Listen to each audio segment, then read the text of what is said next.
Come on. Says we're live. Why is Rumble not coming live? Oh, well. I'll figure it out in a minute. So, Dan, how you doing, man? Anybody have a heart out? Hard time you gotta go? No, I'm open. I'm Very nice. glad. I have a heart out. Too much. I got a plane to catch. Oh, heart out. Oh, okay, good. Yeah. Are you flying it? I am not flying it. Okay, that's good. Yeah. All right. Well, cool. How's married life treating you? Good. Nice. Wife is Nice. busy looking for jobs.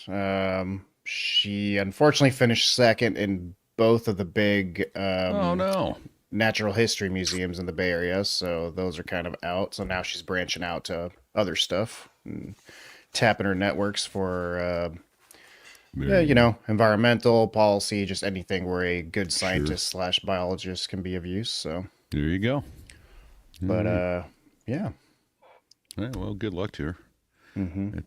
You guys are going to try and stay on the West Coast, though, right? Yeah, we want to stay here. Yeah, I mean, we got the house in Oakland, so that's number one priority. We'll do what we have to, but yeah, enough. we'll see how it goes. All right. All right. You dudes ready to go live? Yep. All right, let's do it. Let's do this thing. All right, see you guys on the backside. Yep. See you guys. All right. Thank you. All right, here we go. I got to reset the timer.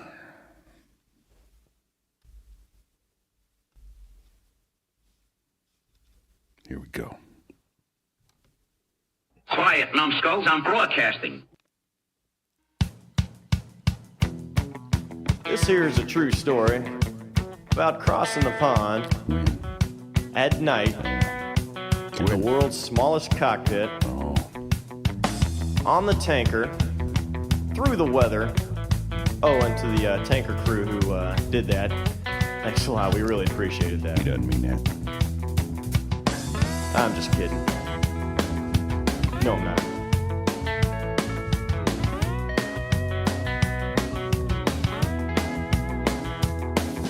Well, there I was, crossing the pond, and you could see that I wasn't exactly fond of all the... You're up, Dan. So there I was. Let's see, this is a couple of years ago, working ground control at SFO. I had a couple of years under my belt, but not super experienced yet. And the evening time is reposition time. So kind of busy arrivals, a little slower on departures, but this is when every airline decides to reposition every airplane with a tug from, the most inconvenient spot of the airport to the opposite spot on the airport, usually in what we call swimming upstream, so the opposite direction of all the flow of traffic. And so you got essentially two main taxiways to figure out how to make a hole for, some 747 that's towing with like a golf cart, basically. So when you're going in for the, 6 p.m. push on ground control, that's kind of what you're dealing with. And yeah, we all have our professional limits in terms of how calm we can stay under pressure. I'm probably not the number one guy, but I generally can maintain my cool in most pressure situations without yelling at people. But again, I've had my moments, so I'm getting my butt whooped, and there's just lots of tugs, and I'm sure airplanes without gates. And again, the problem with SFO, like we've talked about, is lots of traffic. Tiny airport. So once a few big jets don't have gates or don't have a gate crew, you really got to be proactive about moving them around. And we don't have a huge staging area the way some other airports do. So we got a taxiway that goes around the west end of the 2-8 runways, the runways that would normally we arrive on and sometimes depart to the west. I've got a couple of tugs coming around there.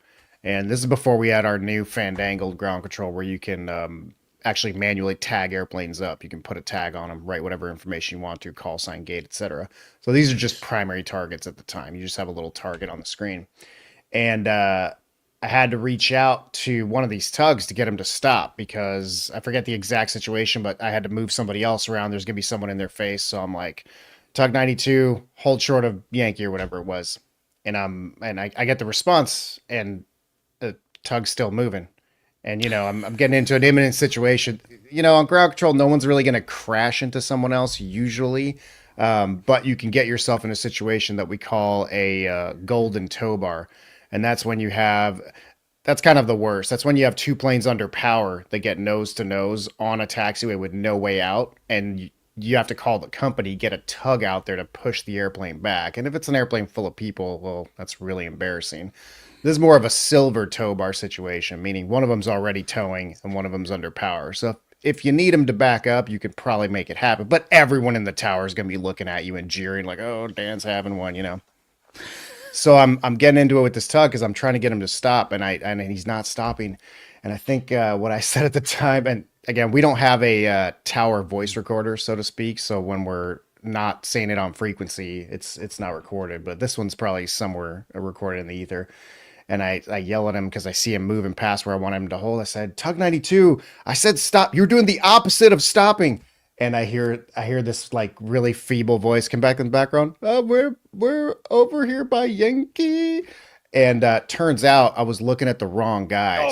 I was talking to the guy I wanted to stop who did stop, but I was looking at the tug ahead of him because I mixed up the call signs who had kept moving.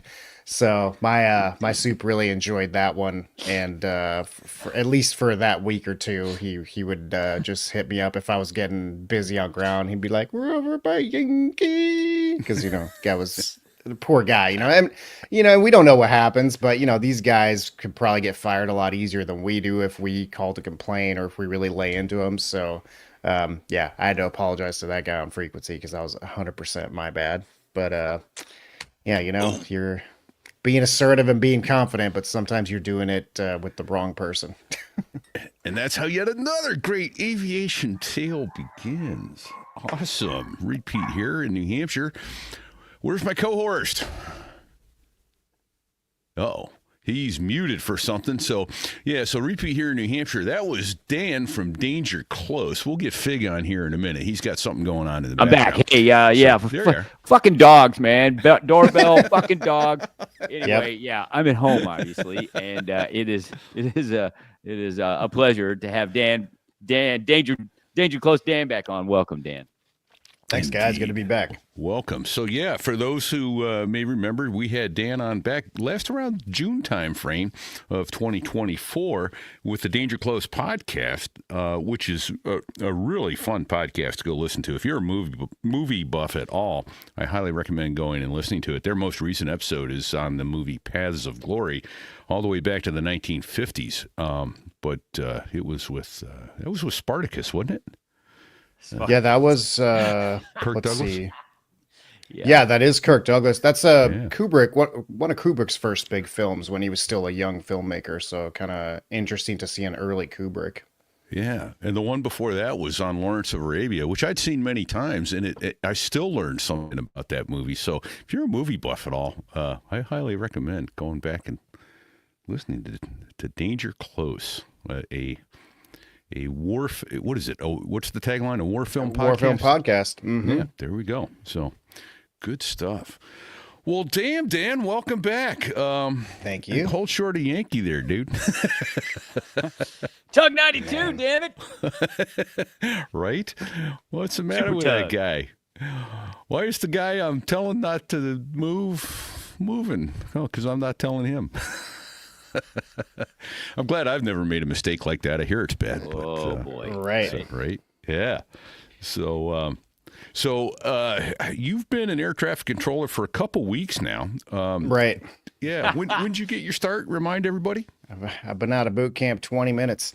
I got started in the Marine Corps in 2003. I joined, and so I would have been at the academy at the end of that year. I finished by December, so I was getting to my very first facility beginning of 2004.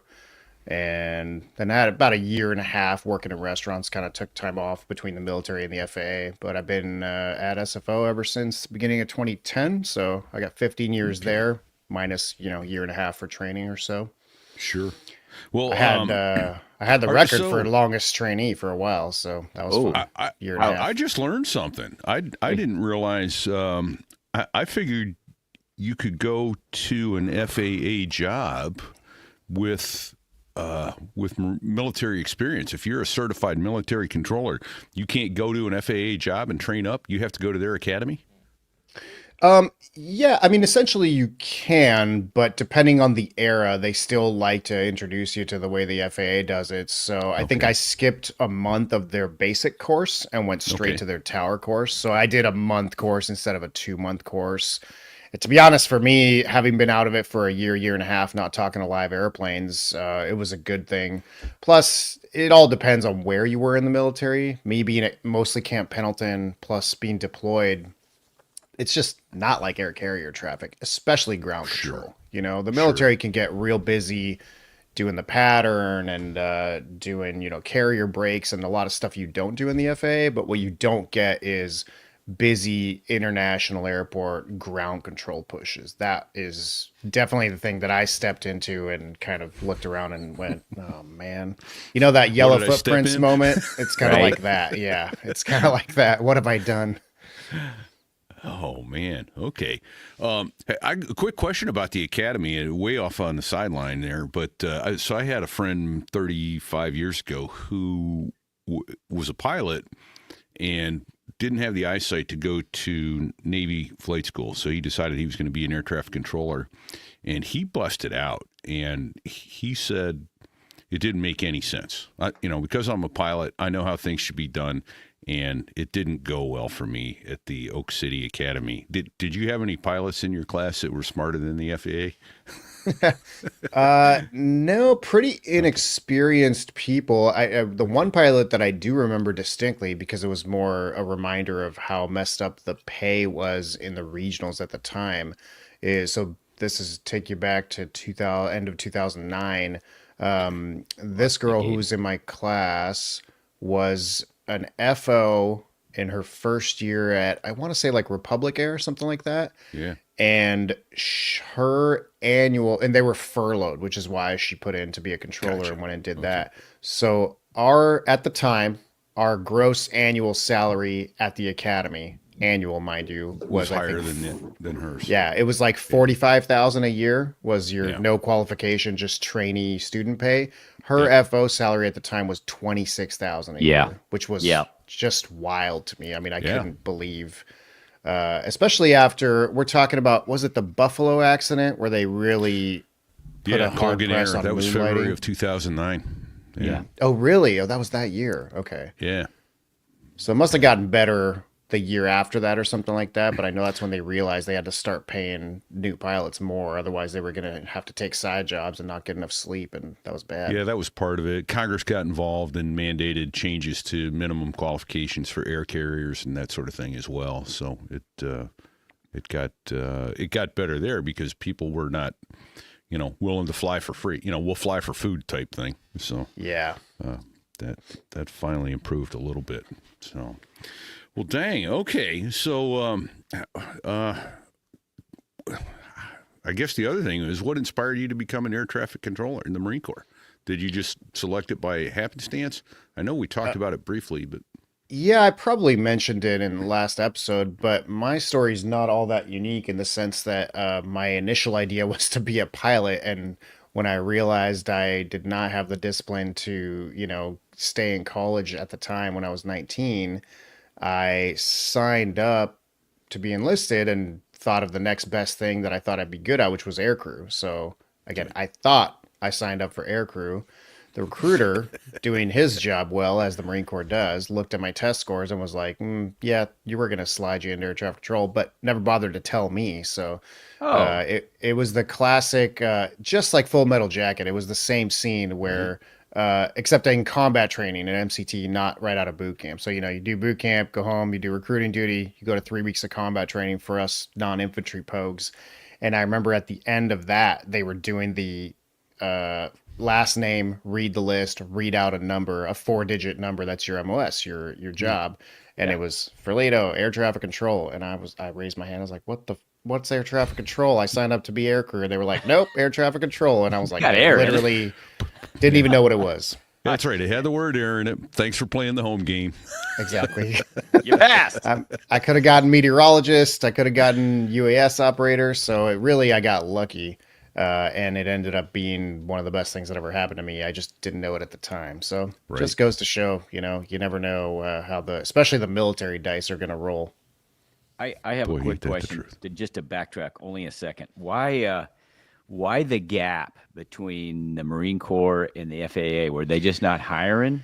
No, they were hiring. So I got out January of 2008. I had been putting in my paperwork, etc. I gotten back from deployment like 7-8 months before that. So I got hired at Seattle TRACON. That was early 2008. That's where they wanted to send me. I had the letter and everything. And TRACON, for the listeners, is a terminal radar approach control. So this is the radar facility that works all the airplanes basically in and out of the lower altitudes, into and out of airports before they either hand them off to the tower or they're taking the planes from the tower.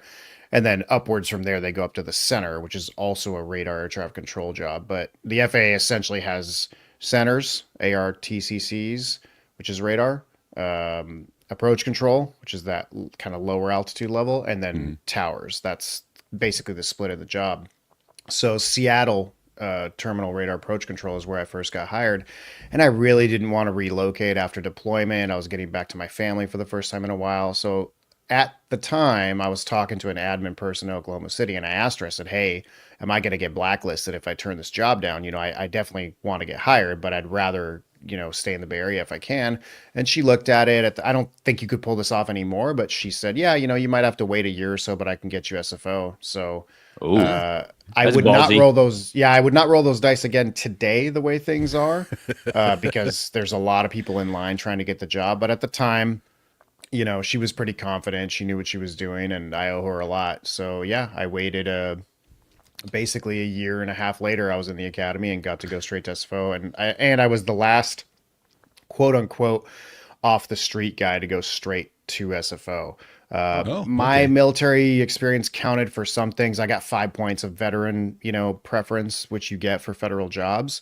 Yeah. But to the FAA, I was basically a no experience off the street person, the way they calculate things. And they stopped allowing those people to go straight to the bigger facilities. Now, if you go in, you can go straight to a center because they really need people.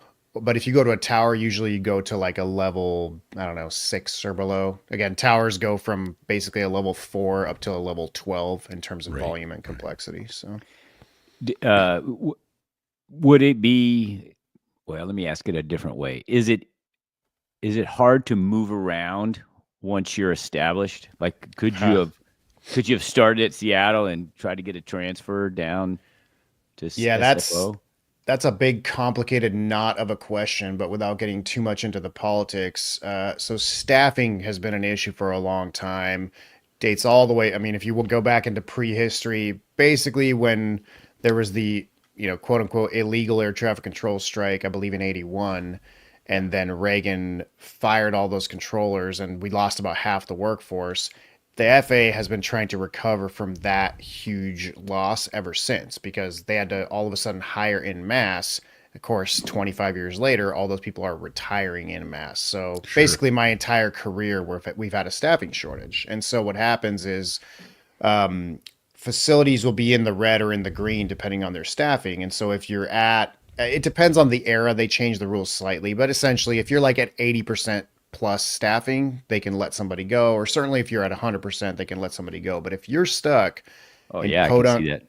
If you're in Podunk, Texas, at a small tower that nobody wants to go to, and that's where you've been placed, and you're in the red, you might not be going anywhere for a while. And unfortunately, one of the many unintended consequences of that, which was happening a lot to us 5-6 years ago, is, all right, you got someone from, say, Minneapolis who is stuck at some BFE tower in Texas, hates it, doesn't want to be there. The writing's on the wall that it's like he's going to be there forever. But you can get out of there if you go to a facility that's hurting. So SFO has been hurting for years. We've been in the red. So somebody like that, I'm saying hypothetically, but this actually happened several times. Somebody like that can get moved to SFO. go through training, or at least go through the motions of training, wash out of training, not make it. And then the FAA basically gives him a list of facilities, and he can put Minneapolis as his number one. And if the dice roll his way, he might get to go to Minneapolis Tower. He could not have gone directly from that little tower in Texas because of the way the matrix works. So unfortunately, it has caused a lot of, I call it scamming, where you get a brand new trainee. And, I love training. I love training people. It's one of the most interesting parts of the job. I'm a good teacher. It's where I get it's what keeps the job not boring, right? You're taking a new person. They have a new way of learning. We're not in an airplane, so the risk of death to us is pretty low. They're just trying to kill other people on your ticket. That's right. So. That's the truth of all aircraft controllers, right? Right. But there's nothing worse to me than, and I had to learn this the hard way looking back and realizing this is what was happening, because obviously people aren't going to be upfront about this. But when we started getting a bunch of scammers, meaning these people who are going to come in and pretend to train and not make it so that they can go to the facility they really want to go to. And so you're there busting your balls, working just as hard as you would with anybody else, trying to, teach them the ropes and get them going.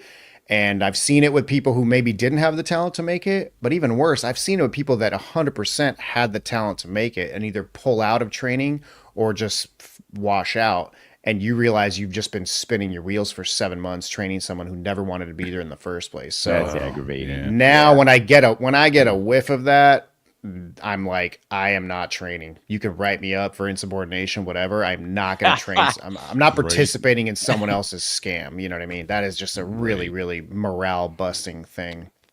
So, yeah. We had, I asked you if you knew somebody, and well, I'll just call her Dee Dee.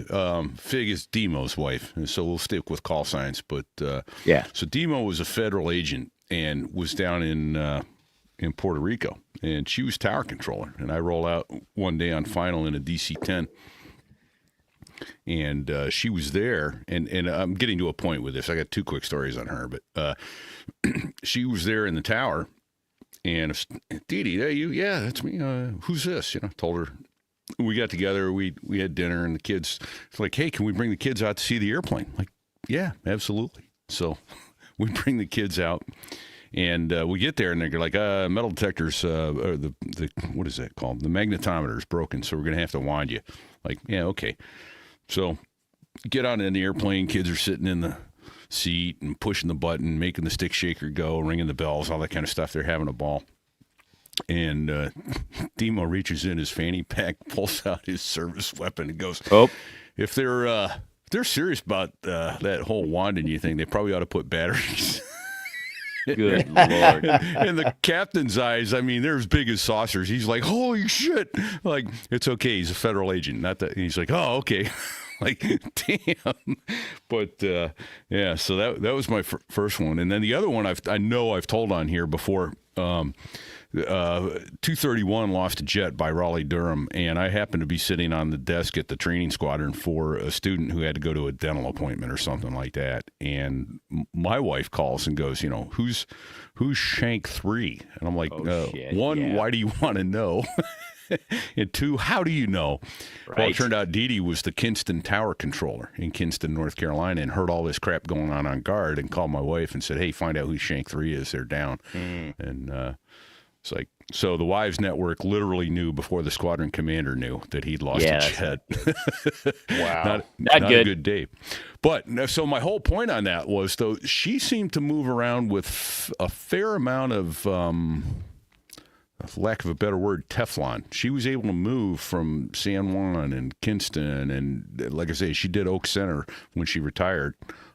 Is that because her husband was a federal employee also? Is that, or what do you think? I don't think so. There is such a thing as a hardship move, but that's usually because you have a sickness in the family and you're separated for whatever reason. And so if you need to make sure that you're with your ailing parent or a sick child or something, then you can put in for a hardship move. But in terms of just because your partner or your spouse works somewhere else, I don't usually think that's enough to force a move.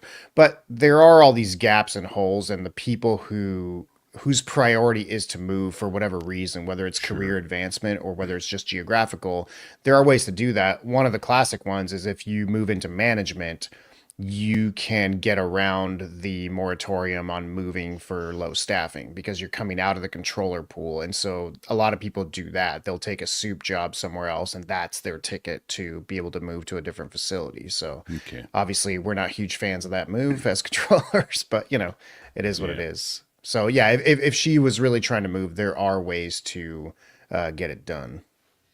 Okay. Okay. And then, so you've been in the San Francisco Tower how many years now? 15, 16? Yeah, this is starting my 16th year. Okay. Okay. And have you ever had any desire to go work TRACON or ARTCC or? Yeah, absolutely. I mean, just like anybody else, obviously family and mortgage and location and all those things play a factor, especially here in the Bay Area where it's just really expensive. You know, I got super lucky. I bought a house here in 2012. I honestly don't think I could have afforded this house any year after that, literally. So Don't move. a lot of the young people in my job are, you know, getting a good job with good benefits and salary, but they're all renting near the airport because they can't afford to buy anywhere. So that's a big factor. But we used to have. You can sell your house and retire and move to the Midwest and live in a mansion. That's definitely a possibility, you know. For my wife, it's always where's the best birding. You know, if when I retire, there's an opportunity to move somewhere that has great birding, she'll be all about that. All right. But I lost my train of thought. I What was was your asking original about question? other I had something seats, to add. other ATC. Oh, positions. right. So, yeah, so we used to have Bay TRACON right across the bay, and it was located at Oakland Airport. It's still our district office, so that's still where we do some sim training or admin stuff like that. And I would have, if Bay TRACON still existed, I absolutely would have transferred over there and learned the ropes of FA TRACON, you know, radar controller work, and then come back, and I'd be doing my job even better because now I would know all the sectors that we're handing planes off to and taking planes from. I would just understand their job a lot better. Unfortunately, the FAA. Oh, let me give a disclaimer real quick. I forgot to do this at the beginning. But I'm here representing myself and my own views. I don't represent my union or the FAA when I say anything as a federal employee. That's just something that I got to put out there. So I'm just here representing me. But yeah, so the FAA, I don't know, man, they started this process 30 years ago. They started building super TRACONs. So what you have a lot more of on the East Coast is these up downs where you have a tower and a TRACON that are co-located. And most of the time, those controllers train, it's called an up down. Controllers train in both places. And, you know, you might work a week in one, a week in the other, or every day you might switch, but it's a different environment because you know all the guys working in radar, guys and gals up in the tower, and you understand their job. If you screw someone over, you're screwing someone over who you know, and you might have to talk to in the break room later. But over time, especially on the West Coast, to save money, I think the FAA started building these big TRACONs, super TRACONs, where they consolidated a bunch of these separate little TRACONs and put them all in one big building. Because you're working radar, you don't need windows, and you can geographically you can locate that wherever you want to. So, for example, California now has NorCal TRACON and SoCal TRACON, which obviously work kind of, you know, the northern half and the southern half of the state, and some surrounding oceanic, a little bit of overlap. It's not exactly at the state line where the borders end. And NorCal TRACON is now in way east Sacramento, you know, hour and a half from here. So I would not want to move there, nor could I commute there. But back when it was closer, absolutely. You know, cross training, I think, is really good. And when it makes sense geographically, I think it's really good for controllers to move around. And a lot of them do. A lot of them have the itch.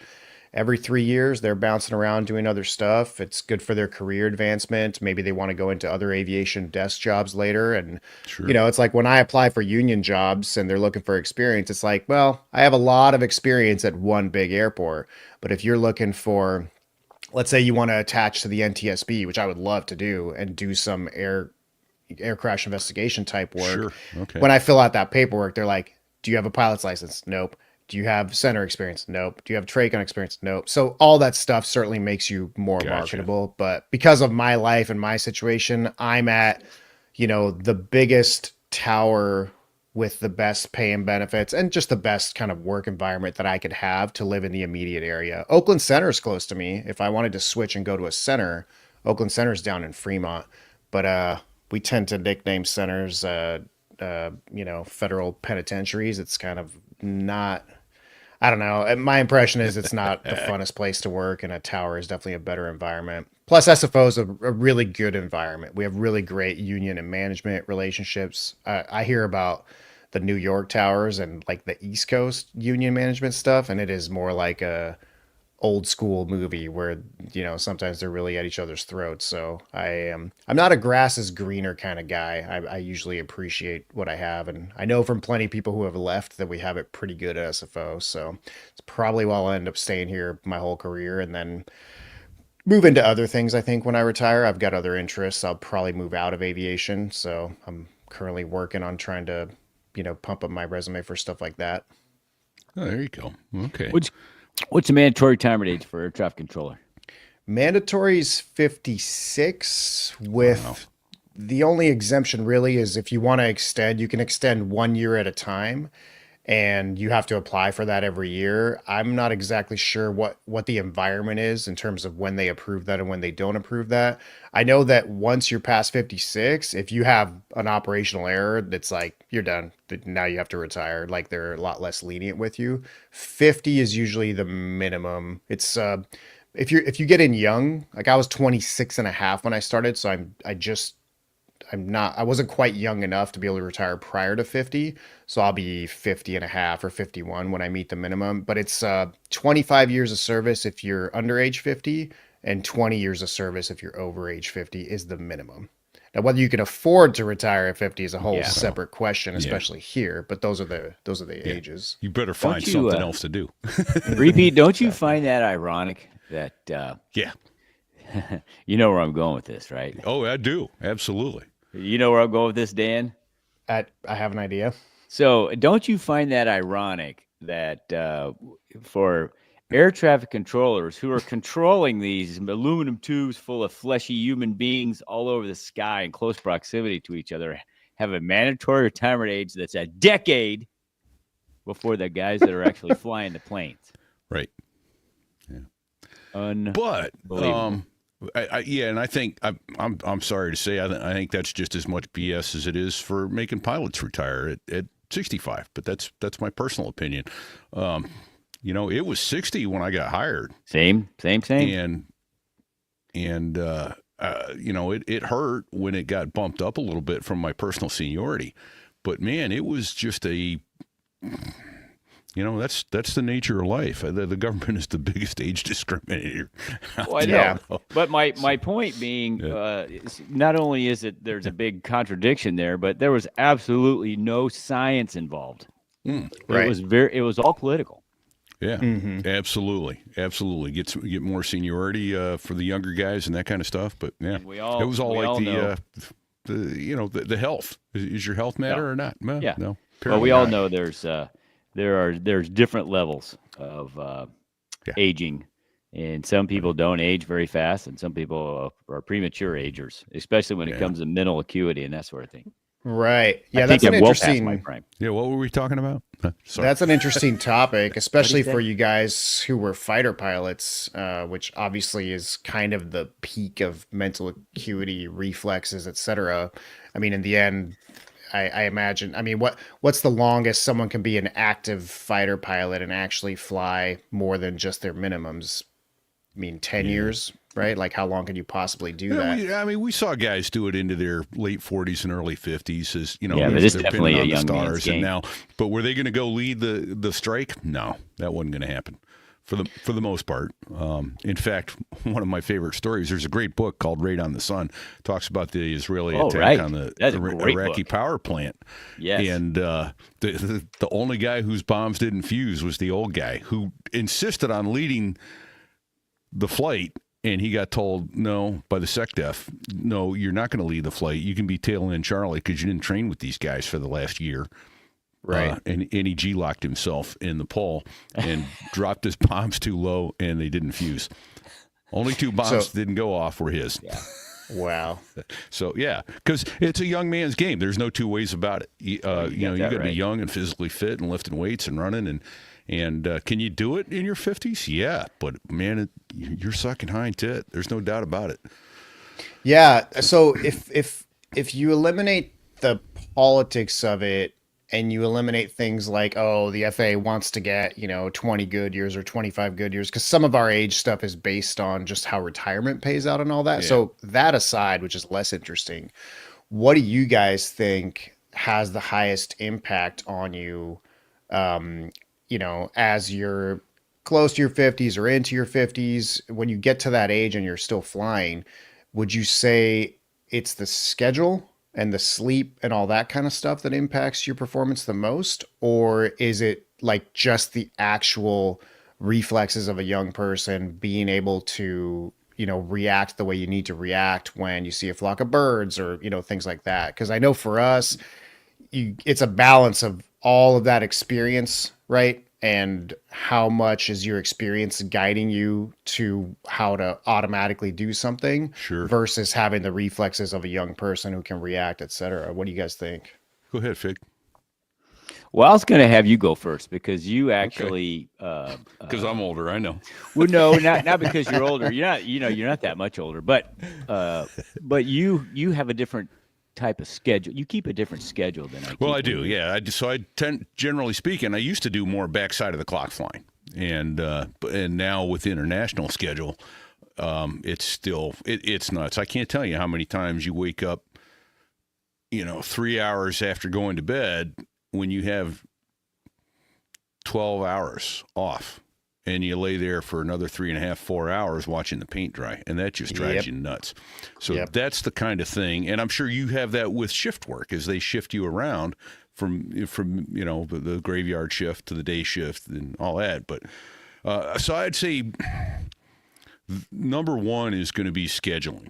How tight are your flights scheduled? What kind of layovers? For instance, if we have a layover that's 36 hours, that's so much easier because I can get 2 sleep cycles in. The worst layover we have is a 24-hour layover because you get there, you're exhausted, you go to bed, you wake up, you move around a little bit, and you're ready to go to bed, but now it's time to go to work. So give me either 1 sleep cycle or 2, but this, having me ready to go to work when it's time to go to bed, that stinks. And then, of course, traveling internationally, the jet lag just it's an ass kicker. There's no two ways about it. And that gets harder as you get older. I used to recover from a long international trip in 3 to 4 days, and sometimes now it's over a week. I'm still laying there at 2. I'm home 2 o'clock in the morning watching the paint dry on the ceiling going, oh, this is nuts, Yeah. Yeah. But so that's the worst of it in my humble opinion. But can it be overcome? Yeah, it's how motivated are you? What do you got, Fig? Well, I fly with my own favorite captain every time I fly now. So Amen. It's hard to say where I'm at. I'm sure some of the people I fly with would probably tell you something different. However, I can say from earlier experience in my career, when I would fly with somebody, this was before the age got changed to 65. I could fly with somebody that was 59 and a half, and it was like flying with another 35-year-old. And at the same time, I could fly with a 57-year-old who I could swear he was close to 70. Just by the way, they carried themselves and they looked and they were always tired. So everybody ages at a different level.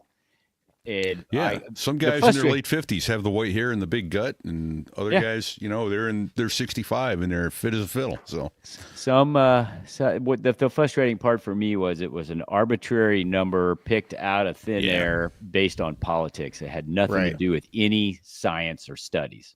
That just frustrated the shit out of it. Still does right now. Yeah. And they're talking about changing it again. I don't care as long as it's done with some data. Right. Not just age arbitrarily 68, let's go. it. Age 70, let's go. Yeah, whatever, right? Okay, wow, we went down that we went down that rabbit hole fast. Way to go, Dan. Yeah. All right. But hey, I do want to say though. Go ahead, Fig. There's no would I like to get in a Harrier again and rinse that thing around the sky? I'd love it, but it would probably break me. Yeah. Yeah, I might need help getting out of the jet because I'd probably shatter something in my And lower only 3 spine months or of pelvis. chiropractic after you're done. Right. So Yeah, luckily the tower's always at 1G, even 1G and even, 0 knots ground speed, right, baby? even even when an earthquake comes around, which is not uncommon at SFO. Our new tower, which we've been in since I want to say 2016, 17, something like that. Yeah. There There's you a are. picture from the new tower. That's when I went to Nice. visit Dan a couple months Yeah, back. that was a good trip. Yeah, Fig, I got to was catch you next All time right. you're flying around on the West Coast. If I get a layover there, you know I'm going to call you. That was Hell yeah. fantastical. Yeah. But yeah, The we're on first time I had a rollers. layover there, and I went to go see him. He goes, "No, I'm going down to L.A. to get married." He would rather go to L.A. and get married than visit with repeat. What's up with Yeah. that? Oh, I Would have totally been a get rough that. start to my marriage. Yeah, that's if not I good. made a different choice. Yeah. Dan, I think you did good, buddy. I don't think I would have changed that decision at Yeah, I mean, Pete's good looking at all, but had to make the call on that one. But yeah, we're on rollers in the tower, so it's a really good design seismically. But when you're up there for a 5.0 or above, the tower really swings around. It's pretty scary because you're like, is this thing going down? But it's actually the way it's designed. So that's the only time the knots and G forces change in the tower, other than a really strong wind. I think our evacuation wind is, I want to say 65 knots sustained, which I have not seen in terms of like you actually evacuate the tower and you go work either at the field location or you just go ATC 0. That's pretty rare though. I remember about 10 years ago, maybe 12, somewhere in there, my wife was on a flight coming back from Europe, and they diverted to Bangor. And they're like, well, why are we diverting to Bangor? Earthquake, Kennedy Tower evacuated. It's like, really? She's like, oh, come on, it had to be something besides an earthquake. Another terrorist attack? What is it, really? It was an earthquake. And, so I could only imagine, because you're way up there. The the movement's got to be a wild ride. Yeah, and again, we're in one of the nicest, newest FAA towers. And, oh, wow, that's a trip. That's a old school photo of SFO. That's before my time. How can you tell that? Just because of the terminals? So first of all, the radar screens, we have not had green radar screens like that in a long time. I do believe this is the tower that I started training in, though. Well, so and this the is other way one you built can in tell the is there's 80s. a jet there that says Pan Am on the side. That's true. Yeah. That looked like an up to date one though. There's still Pan Am airplanes running around, but that's not the original Pan Am. Yeah. Right. Yeah, it's fun for listeners if you ever want to see the history of who bought an airplane and changed the paint job. The tail number will show you sometimes, right? Like a lot of Deltas, you'll see November 123 November whiskey. And then it's an old Northwest plane, right? So sometimes you can see the old airline that originally bought the plane when it was new on the tail. Right. Yeah. Yeah, or then it got really colorful when you would see, like when Delta bought Northwest, and they go, Delta 357 in Northwest colors. Mm-hmm. So you guys in the tower weren't going, wait a minute, I thought I cleared Delta to land. Where? Yeah, well, and that's one thing you got to go over with trainees because it can get kind of complicated because you can have a SkyWest call sign that can be in United Express colors, it can be in Alaska colors, or it can be American Eagle colors, and the call sign is all SkyWest for all of those. But you can't tell a pilot, give way to SkyWest so-and-so. You have to tell them to give way to the paint job. So, give way, or the type aircraft, right? Give way to the Embraer if there's only one, give way to United Express, whatever. But the trainees, takes a minute before they can grasp that, right? So, Dan, you're assuming the pilots can tell the airplanes apart, man. That's true. I am usually kind and say, give way to the business jet, even though if you're really being a stickler, if you have a soup that's being a stickler, you're supposed to use the type. But, I honestly, I don't know that I could tell the difference outside of the tower between different Challengers, different Falcons. I couldn't tell you the difference between an EMB 145 and a 170 and I guess I could on those, but some of those it's like I know all the big ones, but Exactly. And that's why it's easier to use the paint job. I mean, Yeah. my trainer was pretty old school, so he taught me things that you don't need to know, but they're nice to know. Like, do you know the difference between looking at it from outside, an Airbus 319 and an Airbus 320? If you're just looking at the plane and you want to identify it quickly. I do. Off the top of my head, I couldn't tell you. I could tell you the Exit difference between window. an MD-10 Overwing and an exit MD-11. windows. Yep. Huh? I think A 20 what- has 2 overwing exit windows and 19. You got it. Yeah, great answer. Wow. Yeah, so that's an easy one from the tower. You can kind of tell the difference. Now, when does it ever matter that I need to tell the difference between a 319 and a 320? Almost never. But if there's some confusion in the paperwork and I have the flight information, I'm trying to figure out who's parked at what gate. That's an additional clue that one of them's a 319 and one of them's a 320. So I might be able to see that. Sometimes it does matter. So with the larger planes, again, especially a place like SFO, if you're in Dubai, you probably don't have this issue because that place was built for very large airplanes and they've got all kinds of A exits lot for of the 380s, supers. triples, 7.8s. Yeah. Exactly. But for us, there's a difference between a 777-200 and a 777 Whiskey, the extended range, because it's a longer airplane and we can't hold in between the runways at certain angles Oh, right. and still use the runway behind it. Think So about there that. is a short list of planes. Some are obvious, like the Super A380 is an obvious one. You can't use any runways behind that guy if he's holding in between. In fact, we almost never hold them because it's such a pain. The 747-800, that's another stretch model. And then there's a few others, 340-600, we have them under glass, right? We don't expect everyone to memorize the entire fleet, at all times. But sometimes it makes a difference, and you do need to know the difference between those planes. Dad, you just triggered a memory. I got to tell you real quick. There you go. So I don't know. I don't remember when this was. It was probably 2013 ish, maybe 2012 ish. You were there then, right? You started in 10. Mm-hmm. Okay. Probably just finished training. Okay. So it was a clear afternoon. Landed on the 2.8. I'm flying with this dude who by the way, probably should have retired at 60. And he's like 63, right? And all this guy wants to talk about is golf. He lives on a golf course in Florida. And all he talks about is golf. Everything's about golf. So we're coming in. He's the pilot flying. It's a visual approach. And we are landing on 2.8 left. They cleared Speedbird in a 747 to cross 2.8 left, hold short of 2.8 right for departure, right? When he cleared him to cross, I looked out. He hadn't even made the turn to cross 2.8 left yet. He was still coming at us on that parallel taxiway, right? Mm-hmm. So I said to the captain, let's just say his name was Bob. I said, Bob, this isn't going to work. And he said nothing. I said, Bob, huh? I said, this isn't going to work. What's not going to work? I go, never mind. So I'm just watching this whole thing transpire, right? So, of course, the 747 looks like it's moving slow all the time. He goes, well, I'll get to the end of it. He crosses 2.8 left, and, they're setting up so high. I don't know what they use to know when they're getting close to but he stopped so short of the hold short on 2.8 right. Man, we hate that. That the tail was still hanging out across the runway edge on 2.8 left. Mm-hmm. And so I said to Bob, hey, Bob, this isn't going to work. Their tail's hanging out.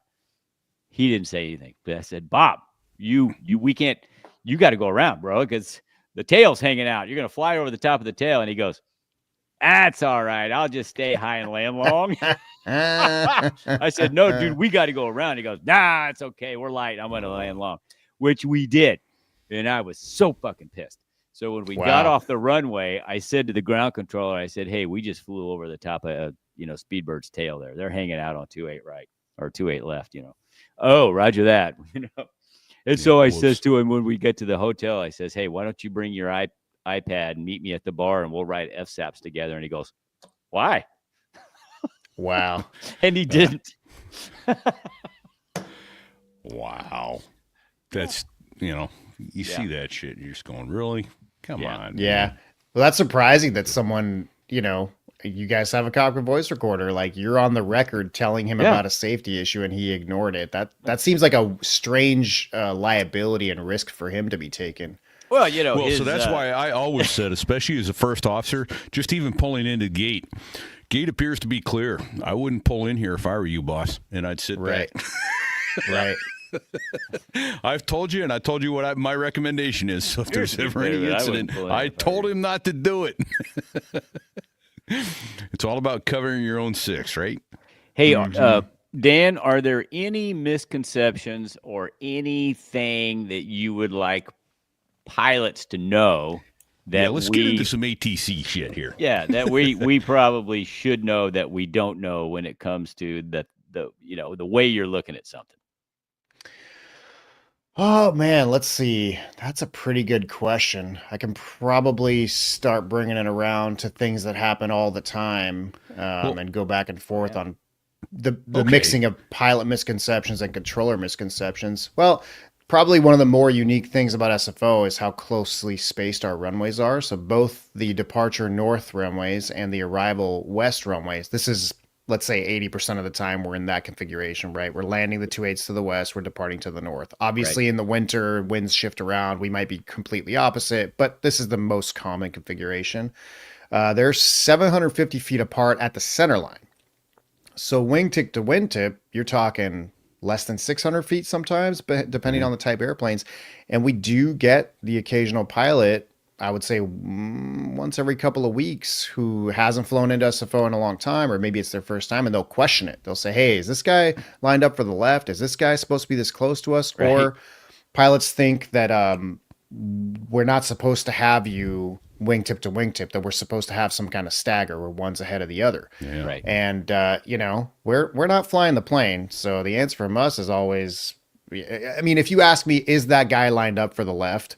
I will call out to the other pilot and say, hey, verify you're lined up for the ILS 2A left, right? Just to cover our butts, make sure that, maybe I don't see him on radar that far out, or I don't have precision equipment, just in case maybe he scooted over. We're doing visuals. Obviously, we're only allowed to put the airplanes paired up like that when the conditions are visual. We do have the closely spaced parallel ILSs, but then you're required a mile stagger within that pair, and you can't get closer than that. If you lose that mile, you have to send somebody around. Yeah. So that's a common one where the pilots think somebody has screwed up to put the planes that close.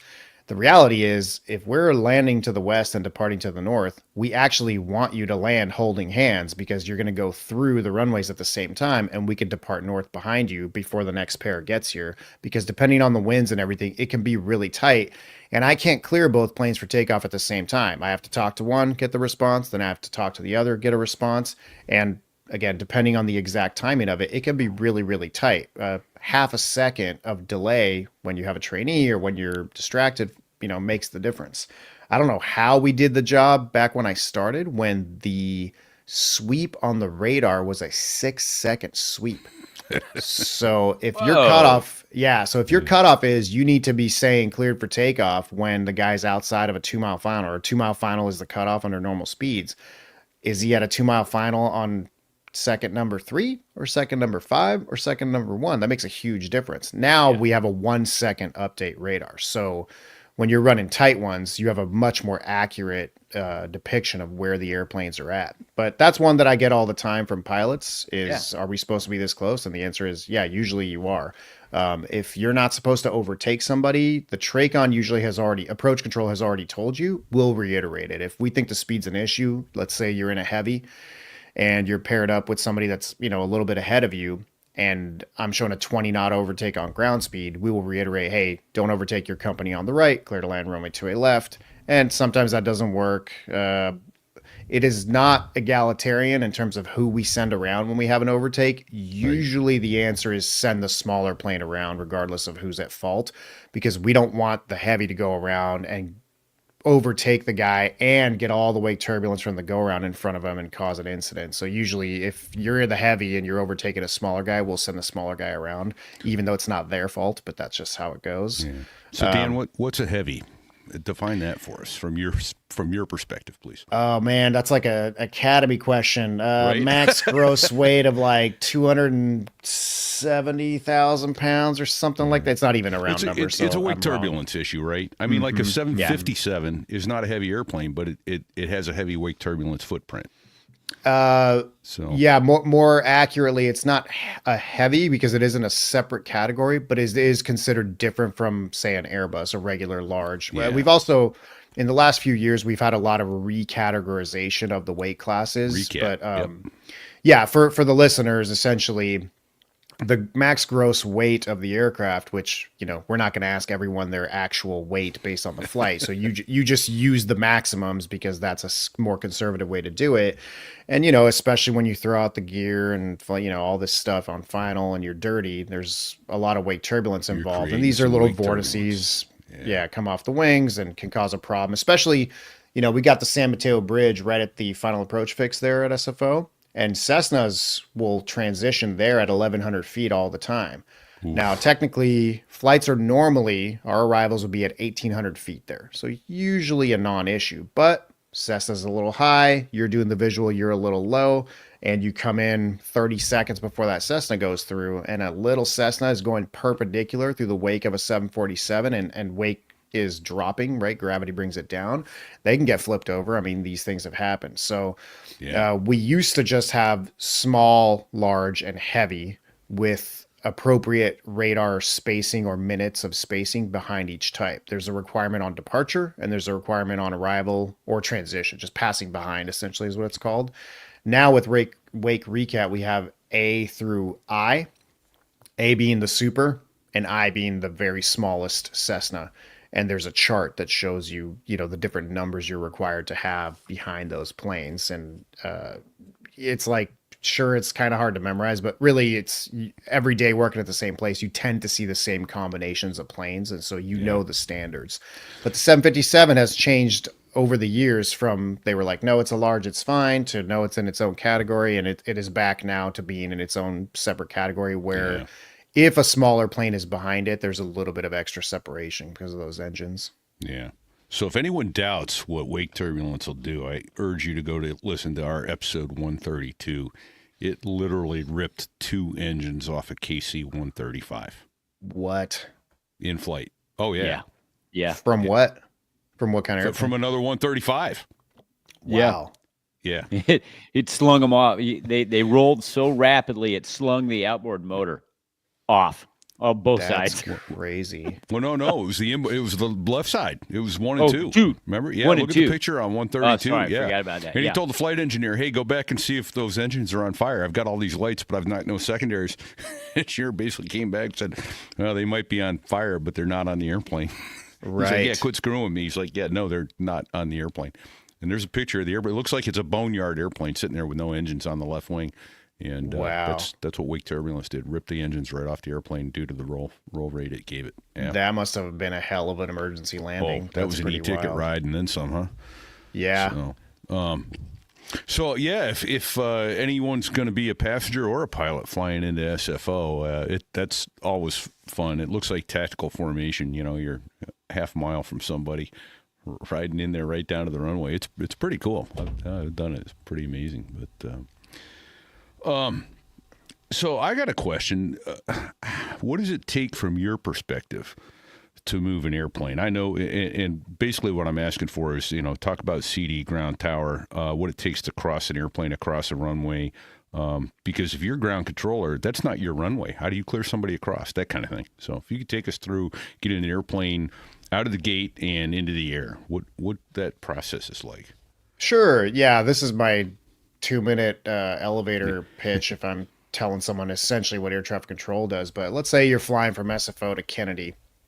So first you're going to talk to clearance delivery. Sometimes that process is automated and you're just getting the clearance, printed out in ACARs and you're getting a nice strip of it or digitally, and we don't have to actually talk to you. Which is new. That used to suck, trying to get a word in edgewise on clearance, right? Mm-hmm. Yeah. The old school guys have told me about back in the day when they had to talk to every single flight that was departing. So clearance delivery used to be America a real 325. busy Crap, he didn't hear me. Someone walked out. Yeah. Clearance America. Damn it, he did. Someone else keyed in. And you could be 5 minutes just trying to get your request in.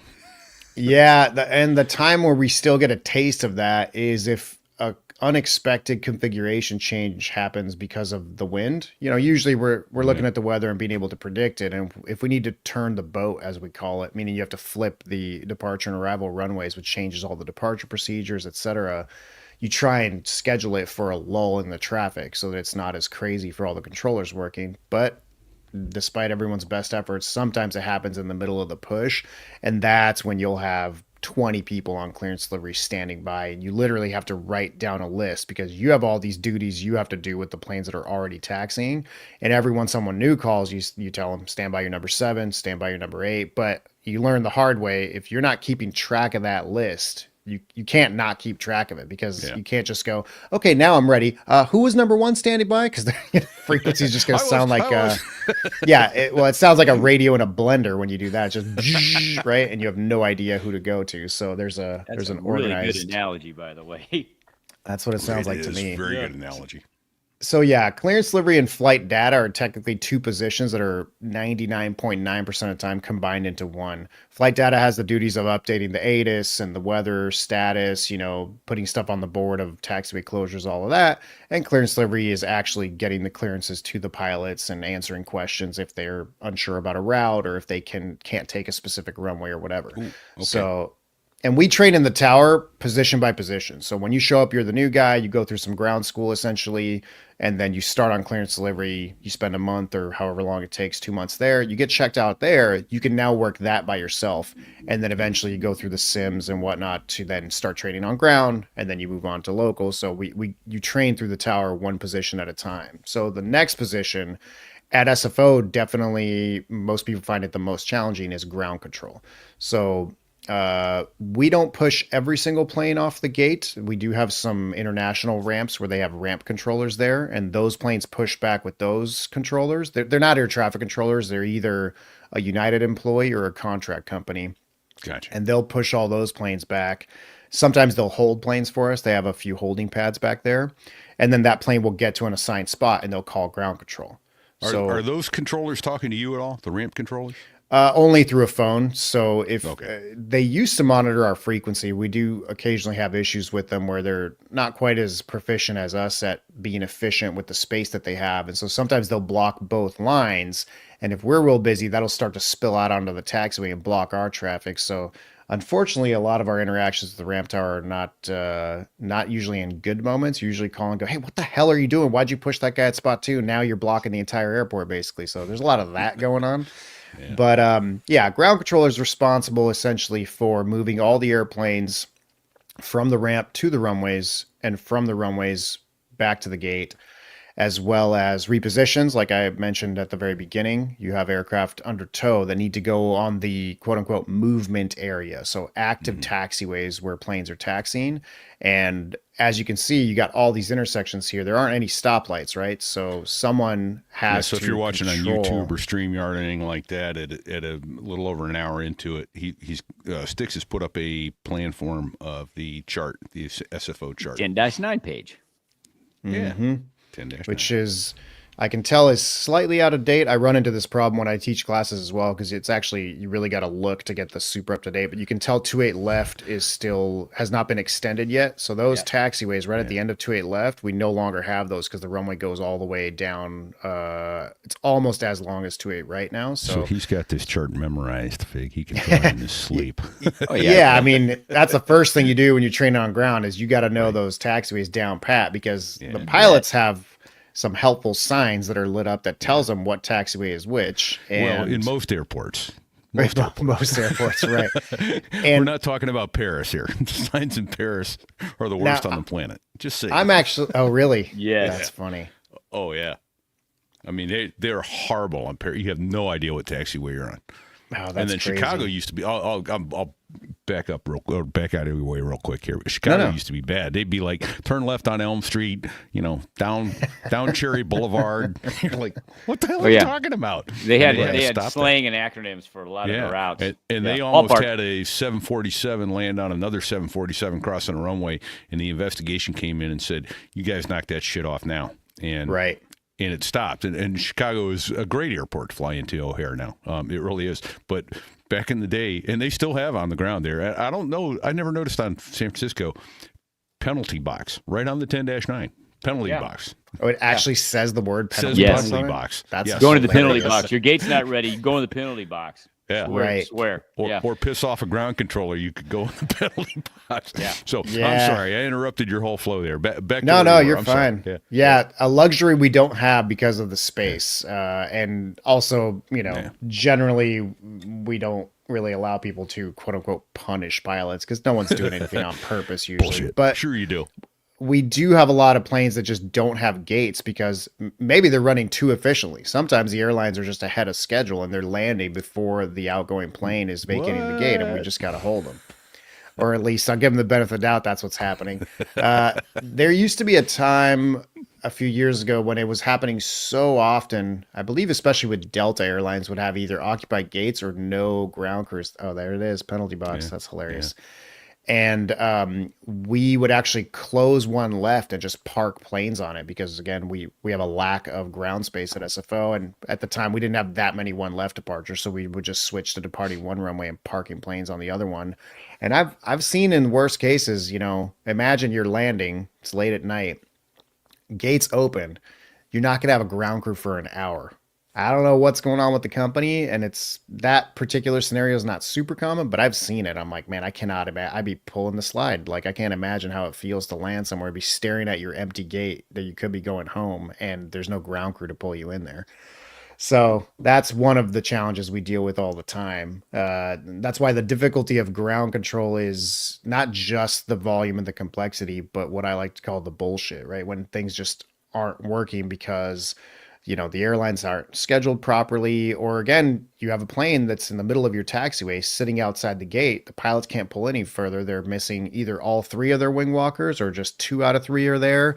So I'm always teaching new trainees to be ahead of the game and say, look, just assume that all planes are not going to have a crew. So if you have a train of airplanes, as I like to call it, moving around on the inboard, going to the runways, they have priority. Bring that arrival into the gate behind them, not in front of them, because if they don't have a crew, now you're screwed. Now you got to do all this moving around, etc. So it's a game of kind of preparing for the worst and expecting the best. And at the beginning, trainees are in la la land. They're like, oh, okay, I saw how this works in the book.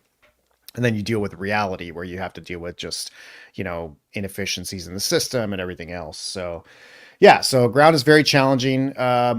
It's a single person working the entire airport most of the time. But when we see the 9 o'clock push, the 11 o'clock push, when it's going to get really busy and we have the staffing for it, we'll split it in 2. So one person works one half, one person works the other half. And one person's pitching and one person's catching, essentially. One person's working from one terminal to the other. They hand those planes off at a predetermined point to the other controller, and the controller actually sets them up for the runway. And that's just necessary, most of the time, just frequency congestion. You now split the airport on 2 different frequencies, and that's when you'll hear contact ground on such and such other frequency. That's what's happening at SFO. In terms of your question of who's in charge of crossing runways, etc., there's a few different ways to do it, but generally speaking, local control, which on the radio is tower. So when you hear San Francisco tower responding to landing aircraft, departing aircraft, internally we call that the local controller. And that's the next position. So the local controller owns all the runways and all the taxiways basically east of the ones, if you look at the diagram. So the ground controller would not be moving planes around there. Unless you need to cross somebody for some reason. We tend to avoid crossing runways on ground control or, requesting permission to cross runways on ground control as much as possible, because obviously now you're adding coordination, you're adding complexity. The planes are on 2 different frequencies. You're certainly increasing the chances that you have a runway incursion, but it does happen. We have that taxiway on the west side of the airport. And that's where most of the repositions go around the 2.8s. And the only rule there is we can't depart over those airplanes, but you can arrive with airplanes going around the west end. So usually ground is taking all the planes around that way if they need to move them. But if it's blocked, it's closed, or it's just too complex, you might have to cross the runways. And so if you do that, and you're going to hold on to the airplane, then you hold them short of the first runway, and then you coordinate with the local controller. You say, hey, at Echo, after such and such traffic, cross runway to a left. After such and such traffic, cross runway to a right. They take a look, they approve the operation, and now it's on you to pay attention. When the appropriate traffic passes, you're now authorized to cross those runways. Other times, instead, the standard with departures. So let's say your Far East flight needs to cross the north runways to go out to the west runways where he's going to depart. That one we hand off to the local controller. So we mark the strip with what intersection the plane is at. We tell them monitor tower, hold short of runway 1 left. We get the read back, monitor tower. Now the local controller who is controlling the departures is also controlling that crossing. And that is the better way to do it in terms of having the full picture and being in control of your own aircraft. So that's how that works. And then, local controller is the person working the runways. And unlike, I probably mentioned this last time, but unlike O'Hare, Atlanta, bigger airports with multiple towers where you can split up the workload and have at LAX, I'm pretty sure it's one controller's working the departure runway, one controller's working the arrival runway. So sometimes you have to coordinate with each other, but you can split the workload. At SFO, you can't really split the workload. It'd be too much coordination to break up that job between two people. So one person has to work all 4 of those crossing runways that intersect in the middle, quote unquote, by themselves. During the busy hours of the day, you do have an assist position that's open, and they're just sitting there listening to you, watching what you're doing. They're like a backup, but they don't have a radio frequency. They're not actually able to work any of the traffic. So that's pretty much that's how SFO works, and all other big international airports will have some variation on that, right? With some changes, maybe an additional position, maybe they have a coordinator open because it's that kind of place. But that's essentially the formula. After you depart, now you're going to get shipped to a TRACON. You're going to go to departure control. They're going to work you up to the flight levels. Okay. In and out. Most of that stuff is proceduralized, right? You're on a standard instrument departure procedure that is marked on the charts. The pilots have that plugged into their GPS, etc. You're not just, flying wherever you want to. Sometimes you do have to get vectored for traffic or for weather or something like that, but the system is designed that those things should kind of be on quote unquote autopilot, right? As a colloquialism. And then as you hit above 18,000 feet and later, then you go to the cruising altitudes, you go to a center. So now you're getting passed off from center to center across the country. So at SFO, the way that works is you're going from San Francisco Tower to Northern California TRACON, moved up to the flight levels. Now you're talking to Oakland Center. Then from Oakland Center, you'll go to, you guys are more familiar with this than I am, but you would go to, Seattle, Salt Lake, or LA from there. But exactly. Yeah. And then across the country, all the way to basically the reverse process would happen in New York. Now you're going from New York Center down to New York Approach or New York TRACON, which eventually would turn you to final for Kennedy Approach or LaGuardia or wherever you're landing. Yeah. And now you're talking to the tower, and the process is kind of the opposite. So that was more than 2 minutes, but that's the process. That's good. That's what I wanted for people to understand. This is a complex system, and and you can either work it to your advantage or disadvantage. In a follow-up I had on, I don't know what it was that triggered me in there, but I know that there's been times like when I'm trying to go out of, say, New York, and I'm trying to go south. They'll go, yeah, no departures south right now. Like, okay. And then call the company and go, hey, can you refile us to the northwest and then down? And they're like, yeah, okay. Then you call up and go, okay, we're ready to go now. And we get cleared. So I imagine who's the limiting factor there? Is that the TRACON? Is that not the TRACON, the ARTCC, the center, the en route centers that are having a ground? Because it used to be a thing in like Virginia that had the national weather picture and started shutting down routes. And yeah, so Pete's right. The system is very complex, and honestly, I've never seen an accurate calculation of how many people actually need to be doing their jobs for one flight to get safely from one end of the country to the other. I mean, you guys can give your best guess. If I had to guess, if you're including all the maintainers, all the controllers, all the people working at the command center that deal with weather and all that, I'm guessing it's over 100 people per flight. Absolutely. If I had to guess. Yeah, no doubt about it. So, it's like you're getting to the plane and doing your pre-flight, walking around, checking the plane, but how, all these people had to do their jobs before you could even get there. And then you've got meteorologists but to answer your question, there is it's called the command center, but there is a national command center that deals with pretty much everything that's happening in the country, from weather to VIP movement to, is there an area that's, I know, was it JFK? Who got all the drones recently? Was it Newark? I think it was wasn't it? Newark. Manure, Yeah, so that kind of stuff, all kinds of bells and whistles go off, and there are people who deal with that nationally and decide when to institute a program. So a delay program, flow delay program would be when they realize because of weather or because of whatever, there's too many planes in the air that want to land at a particular, go into a TRACON or land at a particular airport. And they'll start to slow down the rest of the departures that are still on the ground, because the safest place to delay a plane is while they're still on the ground. If you have to put someone in holding, that wasn't your ideal situation. It's something you have to do from time to time, but that nobody wants to make the airlines waste fuel, fly around in a circle. It's, less safe, etc. So again, it's all part of a big complex system. And so some of our delays come from Oakland Center. They might all of a sudden have to start putting, let's say, 20 or 25 miles between airplanes where their normal separation is 5 miles. But because of sector saturation where they're too busy, or maybe somebody called in sick, they lost a person, they have to close a sector, they can't take the same volume of traffic. So if they have a 25 or 30 mile restriction, then to the TRACON has to give them, 15 to 20 or something like that. Well, that means the tower has to give the TRACON 10 to 15. And so all of a sudden they'll say, hey, these fixes, you're 15 in trail for the next 2 hours. So now on our end, the ground controller really needs to start breaking up the flow of traffic, because let's say the fix is Syrah, for example, just a random GPS fix that's out there on a departure procedure. If I take 15 Syrahs to the runway, well, that's just kind of bad ground control in general. But worst case, if there starts to be a program for that fix, I've now screwed over the local controller. They depart one plane and they have to put 10 or 15 miles in between them. Now you're just sitting there and the airport backs up real fast. So it's a big program that starts nationally and goes big picture to then regional to then specifically at the airport. And we can do our part as well. Any ground controller can institute what's called gate hold, where we'll either open a separate position and do gate hold because we can see that because of delays or whatever, it's just too busy to manage. And, you don't need more than 10 planes at the runway. It's just, then you're just parking planes everywhere, burning gas and blocking things up.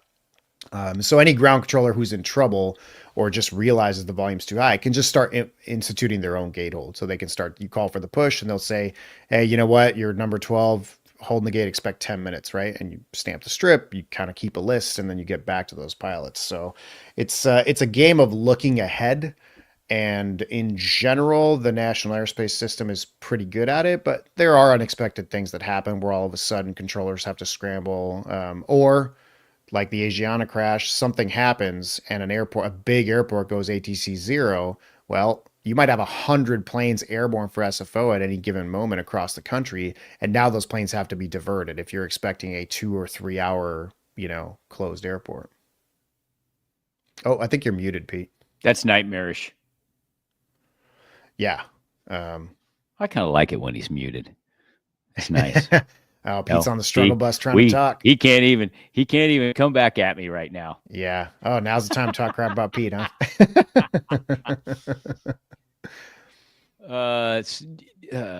Do you split your time between tower and ground, or how does that work? Yeah, that's more on a case to case. That's definitely not planned until the supervisor is planning that specific shift. You got to see who actually shows up for the shift, right? We got you, Pete. And then you got me now. That was weird. All right. Sorry about that. Keep going. It's all right.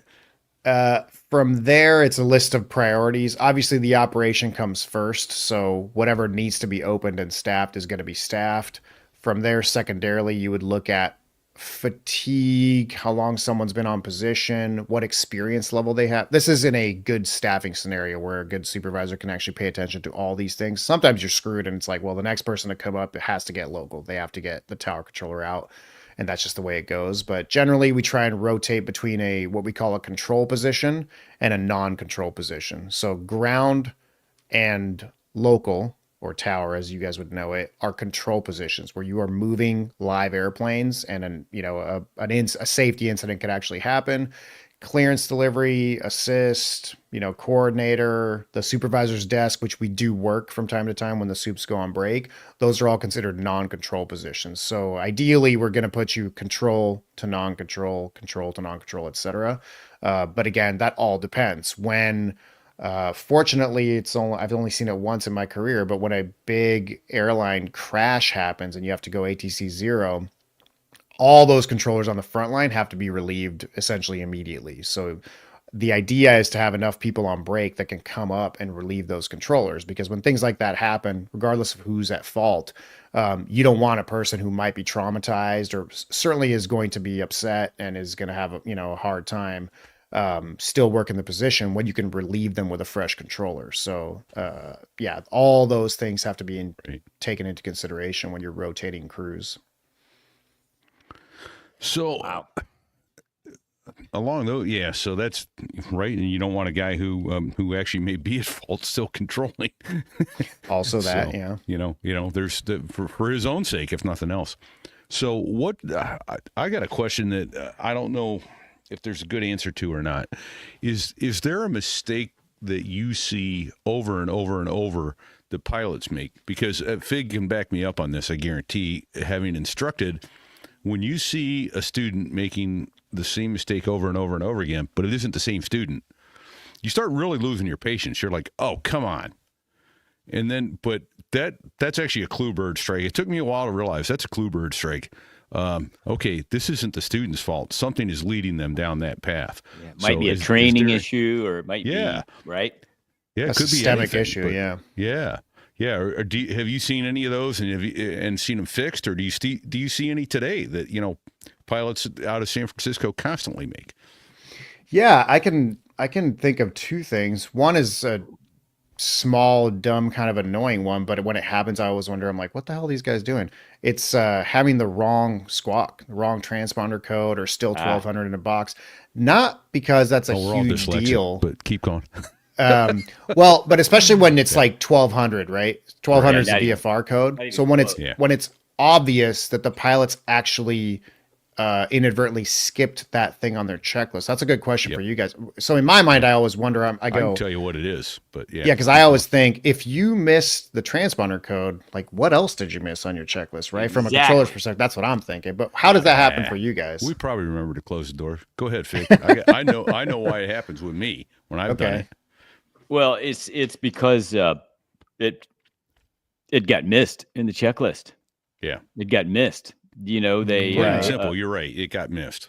Yeah, and it could be they never got a new clearance, and so it was the old squawk, or I don't know. I mean, it's definitely not because the transponder itself is putting in the wrong numbers. It's rarely that. Sometimes that happens. Sometimes it's a digit off and you can't we can tell when it's a digit off. Yeah, we see them on ground control. Because what happens is if your squawk is off, the code shows up on the airplane and not the call sign. So it's very obvious to us. And occasionally it's an equipment issue where we have to punch in a code or punch it into the radar, hit enter, and then it'll populate. And sometimes it's obvious that you're off by one digit, but occasionally it is a 1200 or even transponders off. You get just a primary target.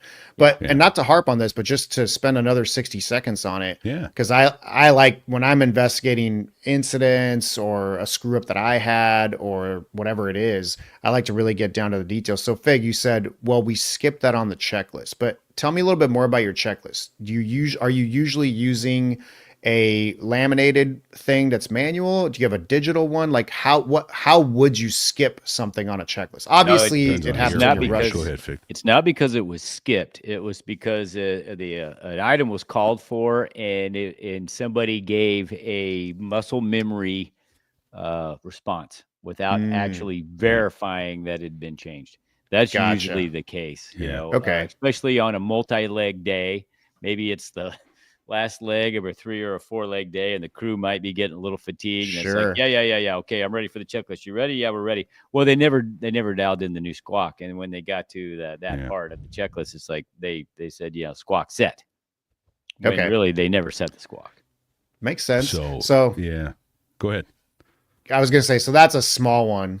And then before we get off this, so I've got a story on this, and I was a first officer on the DC-10, and we took off, and they're like, set squawk 3045, and I look down, and we're squawking quad zeros, and sometimes it's 1200, but usually it's quad zeros at your hook, and I'll go back to the hook in a minute, but it's like, shit, we just took off without a clearance. Yeah. Not a clearance to take off. We never got a clearance from CD. Oh no. Clearance delivery. Yeah. But ground let us taxi, tower cleared us to take off, and we were filed. We knew what we were going to do, but if there was a change to that clearance, we never got it. And it was like, oh, crap. So a long time ago, I started using quad zeros in my transponder as a hook. Do I have my clearance? When I get my clearance, that's when I put my squawk in. So Yeah. if I'm calling for pushback and I have 4 zeros in my transponder, I'm like, oh crap, we haven't gotten our clearance. We managed to get past that step somehow. So that's one of my hooks. And then another one is if I have something. Excellent hook. Yeah. Mm-hmm. And the other one I have is if something comes up that has to be dealt with on the airplane, particularly as a matter of safety, before we push back, I take a styrofoam coffee cup and I put it upside down on my speed brake handle. And that's my safety hook. I call it hooked on safety. And that is, oh, crap, we can't go because we haven't dealt with the sign off on the lock on the cargo position, or we haven't signed off on, something. It could be flight safety or could not be flight safety, but my book isn't legal until the mechanic says you're good to go. And we've written something up that needs to be fixed. If we don't have that fixed, written off and signed off, that coffee cup stays on my speed brake handle to go, dude, you can't push back. Great. And that's a indicator there. I've never heard it called a hook, but that's a great hook. That is a great example of why it really takes everyone's head in the game, especially to catch mistakes. Because we talk about the Swiss cheese model, but you can't rely on all of the automated systems and all of the checklists to save your ass every time. It also requires some ingenuity.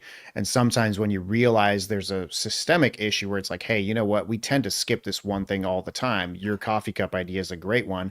That's clearly not written in a book anywhere, but you decided that you wanted a good reminder. And everybody has those little things to help them out. But and that's one of those best practices, right? If you're training someone, you might say, hey, look, this is how I do it. I'm not saying you have to do it this way, but you should probably come up with something to make sure that you have a reminder. Yeah. I actually, when I was a safety chairman, I wrote an article and I called it Hooked on Safety.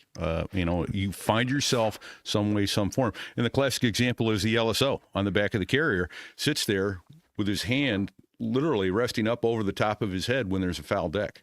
He cannot clear somebody to land when he's got his hand resting on top of his head.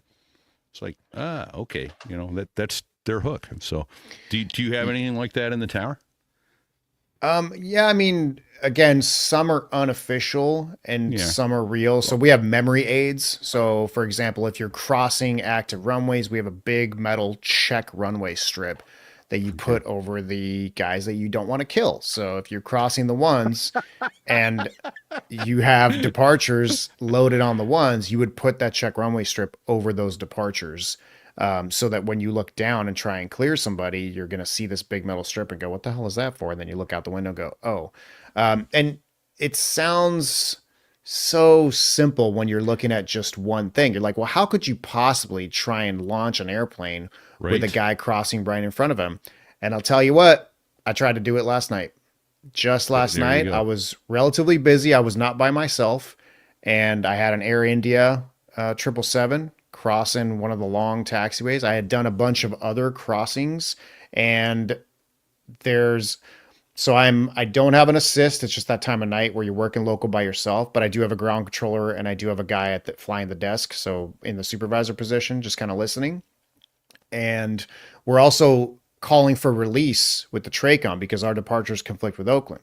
Right. So I'm communicating back and forth with the TRACON. When Oakland needs to depart, which is a slower airport than us, he'll call me and say, hey, when can you hold? And based on the holes on final with the arrivals, I'll say, let me go with United 414 and then I'll hold after that. And that's exactly what happened is both me and the TRACON controller were trying to be proactive about getting as many planes out as we could. I'm trying to be efficient. And when planes are landing on the 2.8s, I'm also crossing the ones to get across in front of the departures. And I got ahead of myself. And because I knew the Tracon was waiting for this one departure and it was going to be my last departure, and I didn't want to miss this hole, and the finals are getting closer, and I need to make sure I go before 2 miles. What happened is I told the pilot, I said, hey, hold in position. As soon as this departure goes through the 2.8s, be ready to go.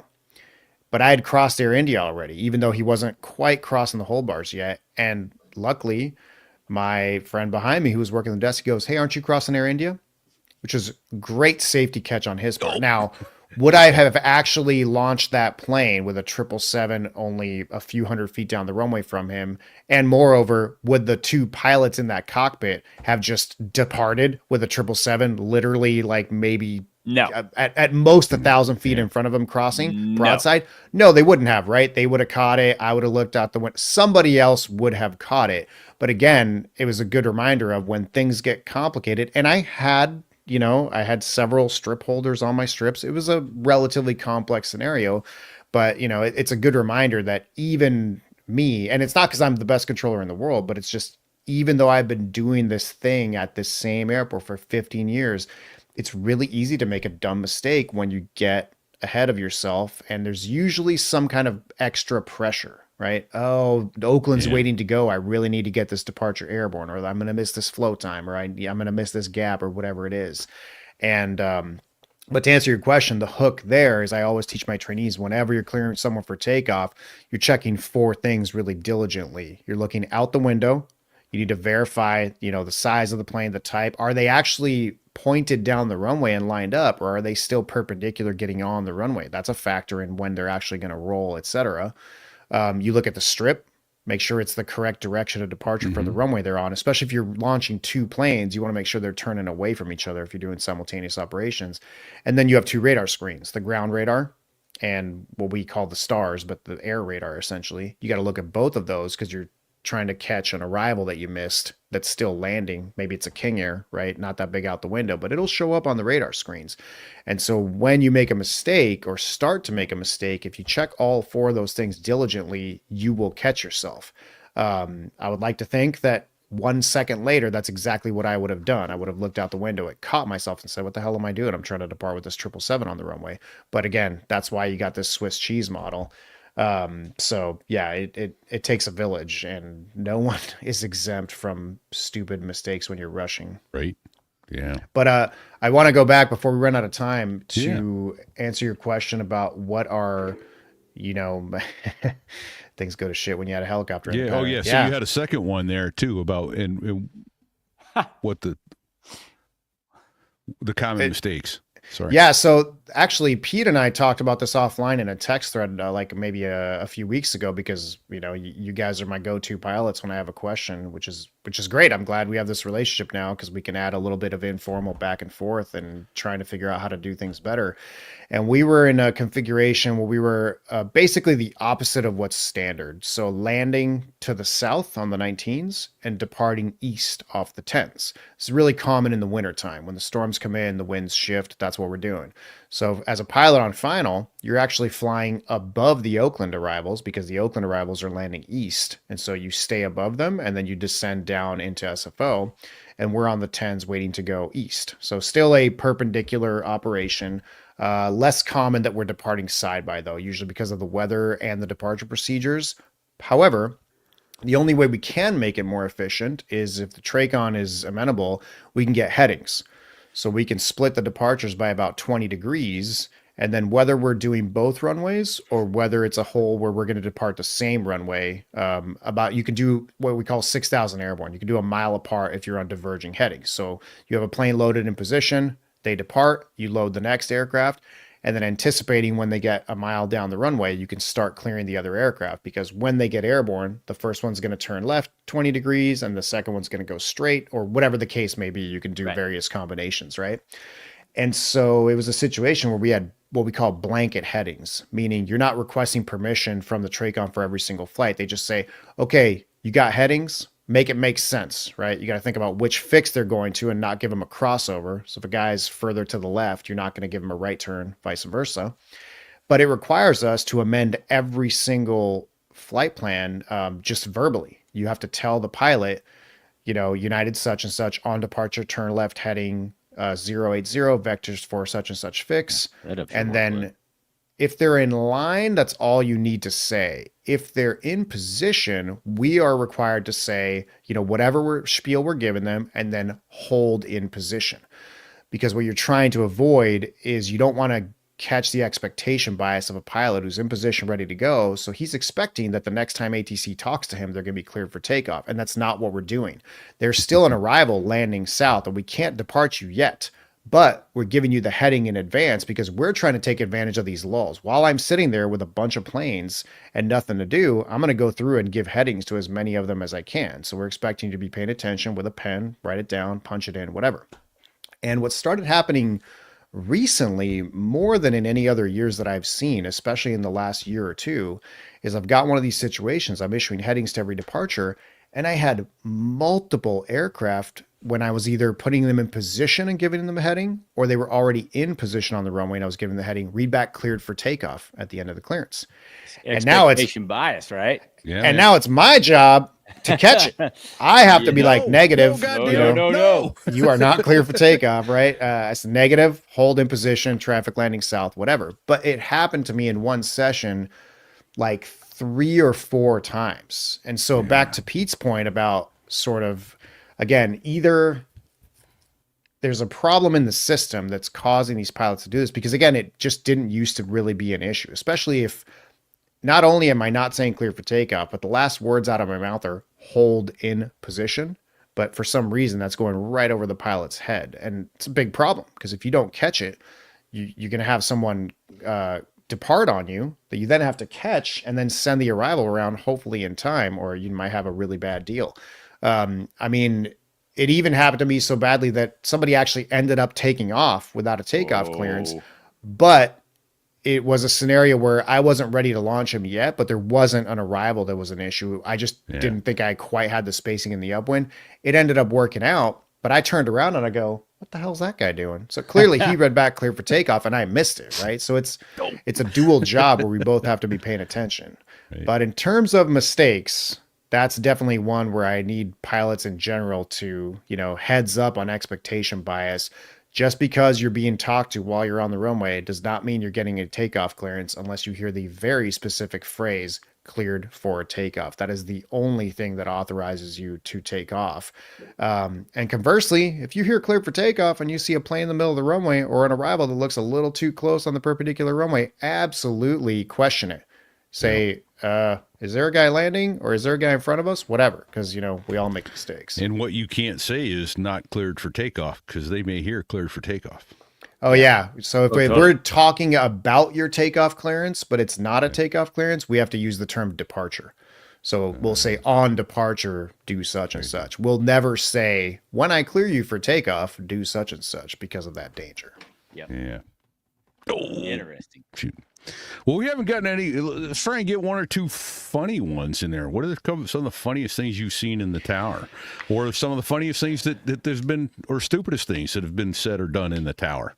Oh, man. One thing I miss about the military is, and you guys might have had the similar thing at the squadron, is a blooper log.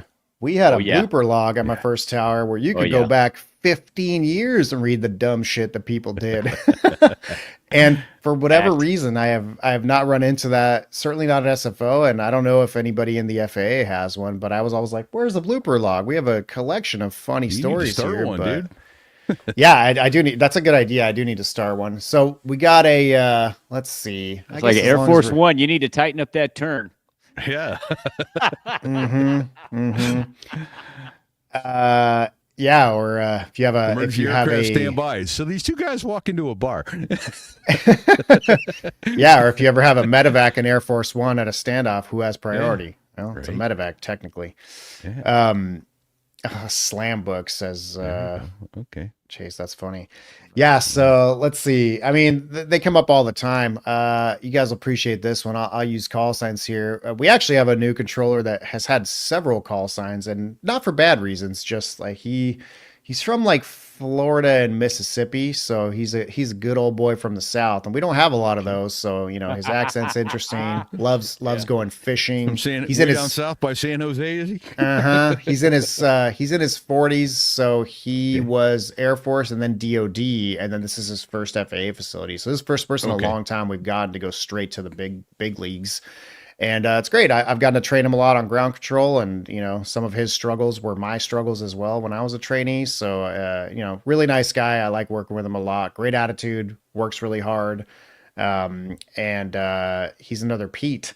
And when he first started training, for whatever reason in the wintertime, he kept getting the clearance delivery position every time we return in the boat, which is one of the busiest places in the tower because, again, you're doing all. So for a while, we were calling him Pete the Switch because he was doing the switch all the time, turning the boat.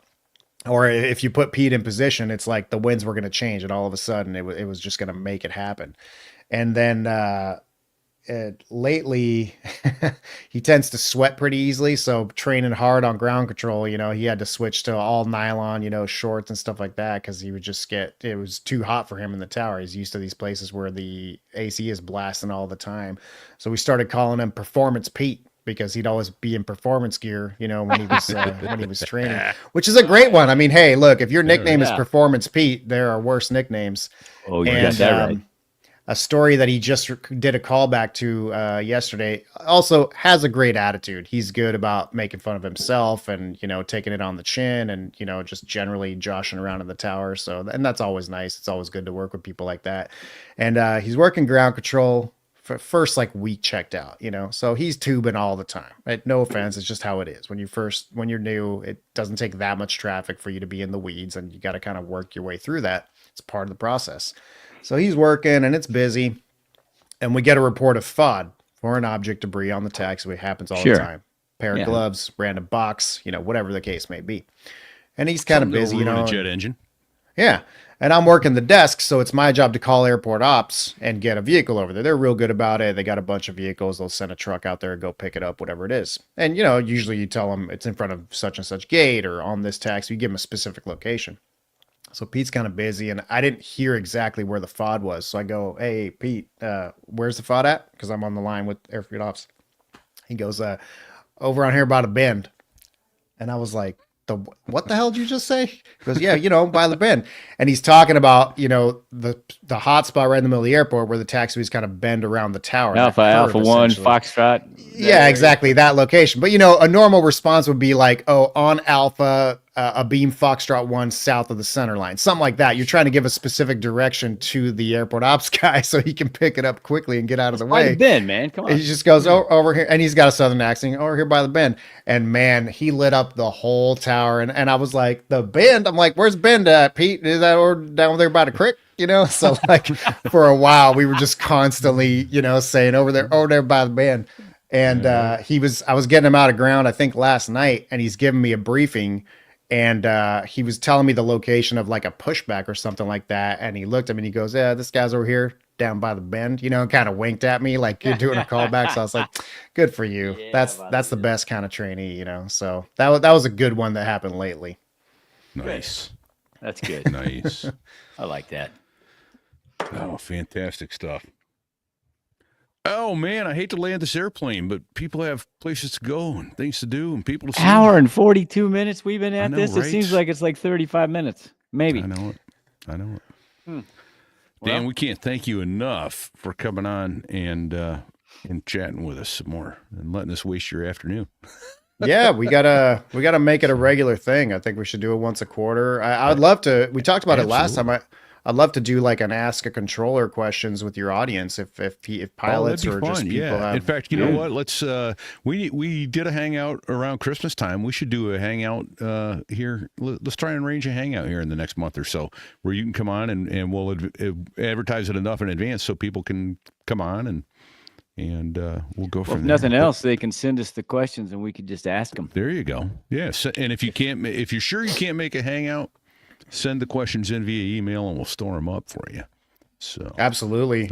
We've obviously we like to keep it light when we can, but I know Pete and I have been going back and forth asking each other questions about the recent Korean accident, for example. And I find that I don't have any kind of morbid fascination. Obviously, it's always sad when you have fatalities, but I think it is really important to talk with pilots and controllers to kind of understand the nature behind accidents, because just like an NTSB report, the more you can think about it and talk about it, the more you can maybe avoid the same type of accident in the future. So I always love answering questions about stuff like that. We've had both Blanco Lirio and Hoover on the show, and they both have done wonderful follow-ups on that crash. Oh, and I was actually impressed with Hoover's talk about the things that they're going to look at from the controllers. What would the controller have to do with it?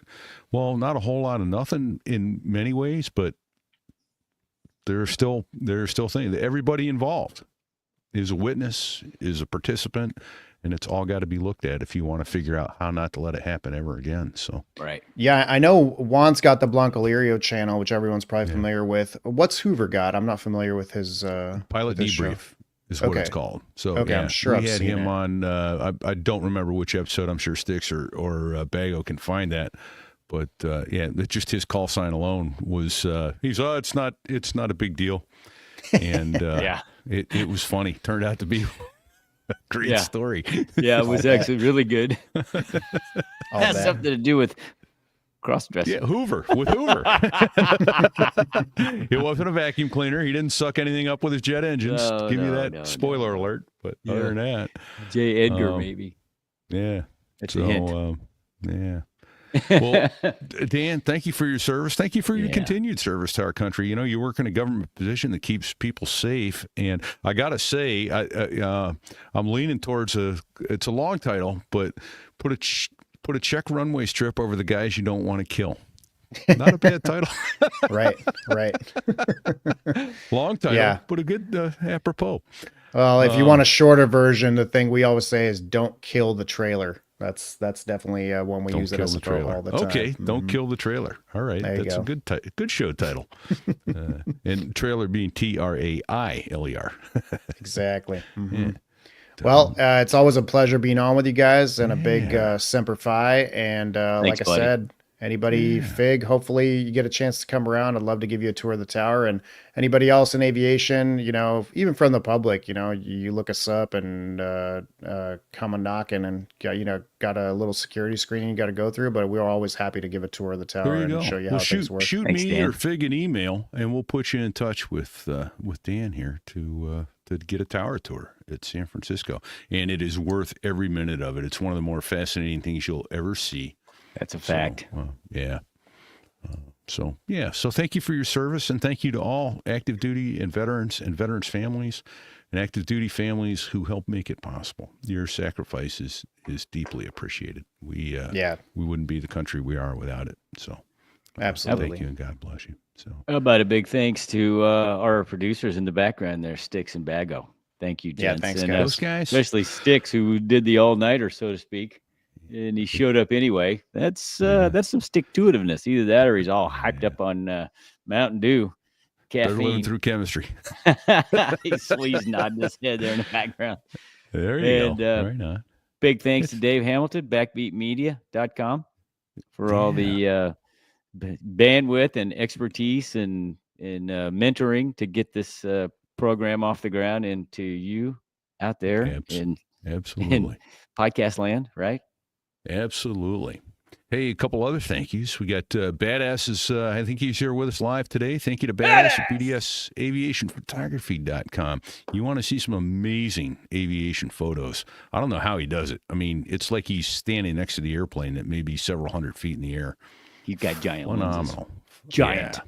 Yeah. But you know what? Even that he still knows how to make that camera. Oh, you got that right. He's an artiste. Oh, he is. It is. He is. You'll see exactly what we're talking about. Yeah.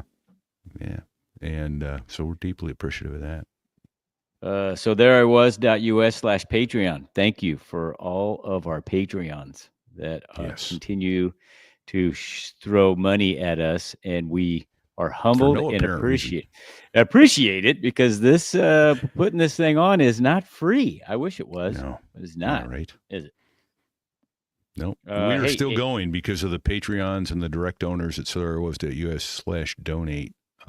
Without you folks contributing, we couldn't have kept this going as long as we have. So we're deeply grateful for that.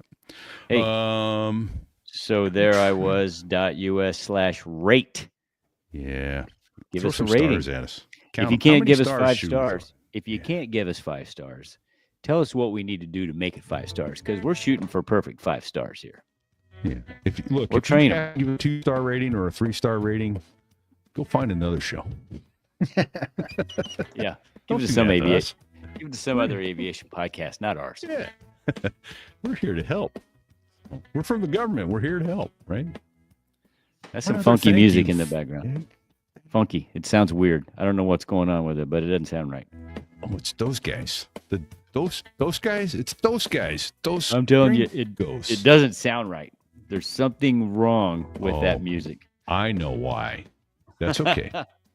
I know why. I can fix that right now, or I totally screwed this up. But we'll give that a shot. Is that any better? Yes, it is. Yeah. 100% better. That's the Dos Gringos there. There we go. Yeah, well, I got to turn echo cancellation on, or background noise cancellation off, but there was so much crap going on in the background of my house. I had to turn it on, which is why in the middle of the show, you guys thought I was muted. I was talking right into the mic, and my mic just went, yeah, I'm done playing. So what are you going to do? So, in the meantime, I think go back and see if you love films, go back and see the Danger Close war film podcast with Dan, and you will not be disappointed. Good show. In depth, you're going to learn stuff about films you've already seen and love, and maybe about a film you've always wanted to see and never gone and seen. We'll have Gladiator coming up soon. Nice. And as a preview, Liam has famously always been on the record that he thinks Gladiator's a shitty movie. So I laid into him immediately about that, and we had a good back and forth. So. You're all screwed up. All right, then. Oh, man. I love There it. you go. Well, and there's Dan in the tower. There's a picture of Dan in the tower on his second day. Hey, what happened to the lights? Yeah. Whoops. Oh, plug those back in. Great shot from the airplane movie. So, Yep. no. So I think what we got to say is, don't kill the trailer. Until next week, don't kill the trailer. Don't kill the trailer.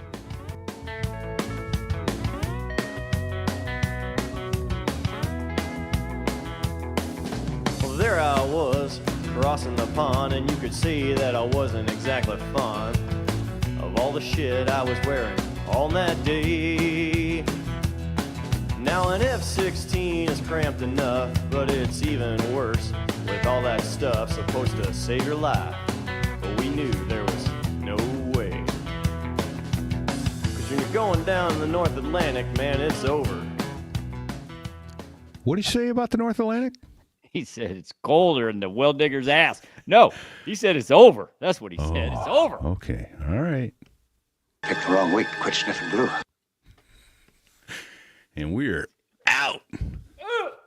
All right. End it there. Some great tower scenes in Airplane. We're done. We're done, man. All right. Thank you so much. Thanks, Dan. Up. Here comes Bago. Here comes Sticks. We're Nice. back. Yeah, thank you guys. You guys do such a great job. You're great hosts, and there's never really a lull that lasts. I wasn't 100% prepared for this one because I was also coming off the graveyard, and my brain wasn't all there to answer all the questions in advance. But All right. It's our job to keep it going, bro. That's right. It's Yeah. good stuff.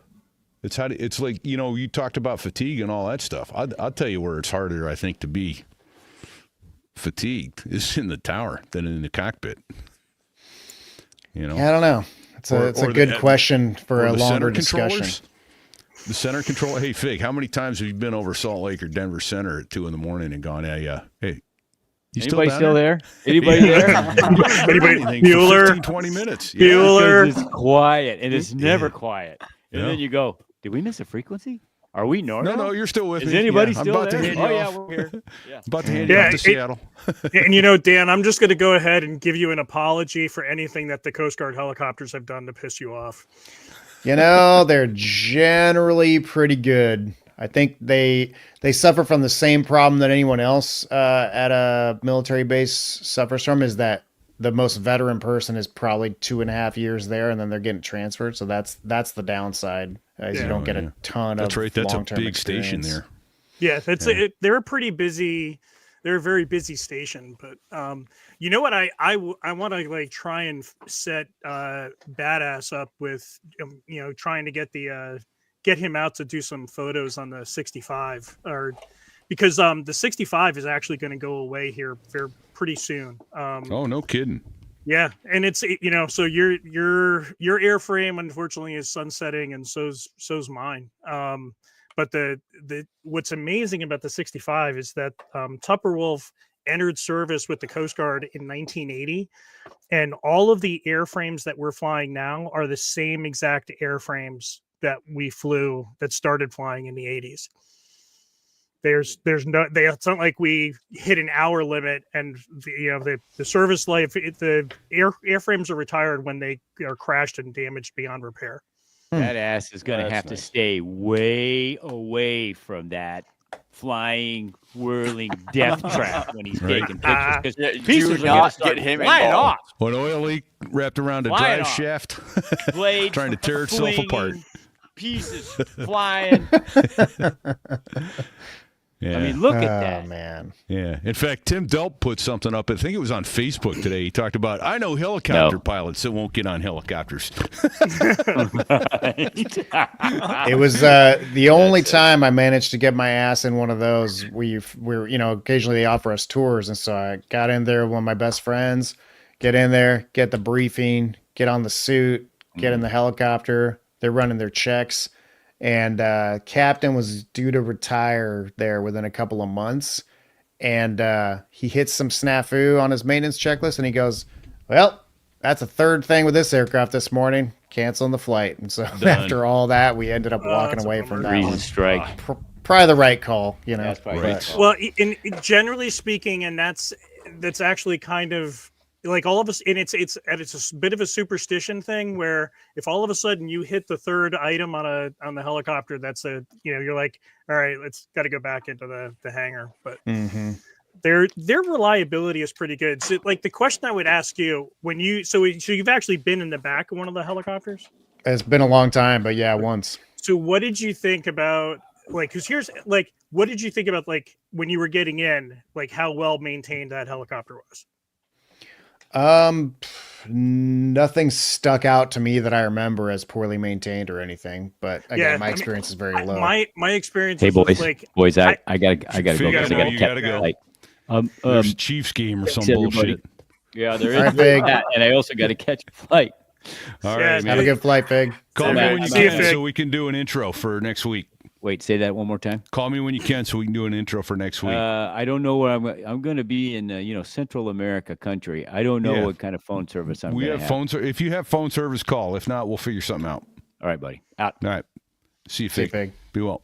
yeah, my experience was that you could eat your lunch off of the deck of the helicopters. They were just so I was amazed at how well maintained they were. Anyways, so Yeah. All right. Hey, But, I'm going to I- kill the. Oh, the- crap. the stream. Fig left. I'm going to kill the stream. I may have to That's call fine. him and tell him to log get back in. on so his stream will upload. Take care, everybody that's with us. Thank you. God bless. We'll talk to you soon.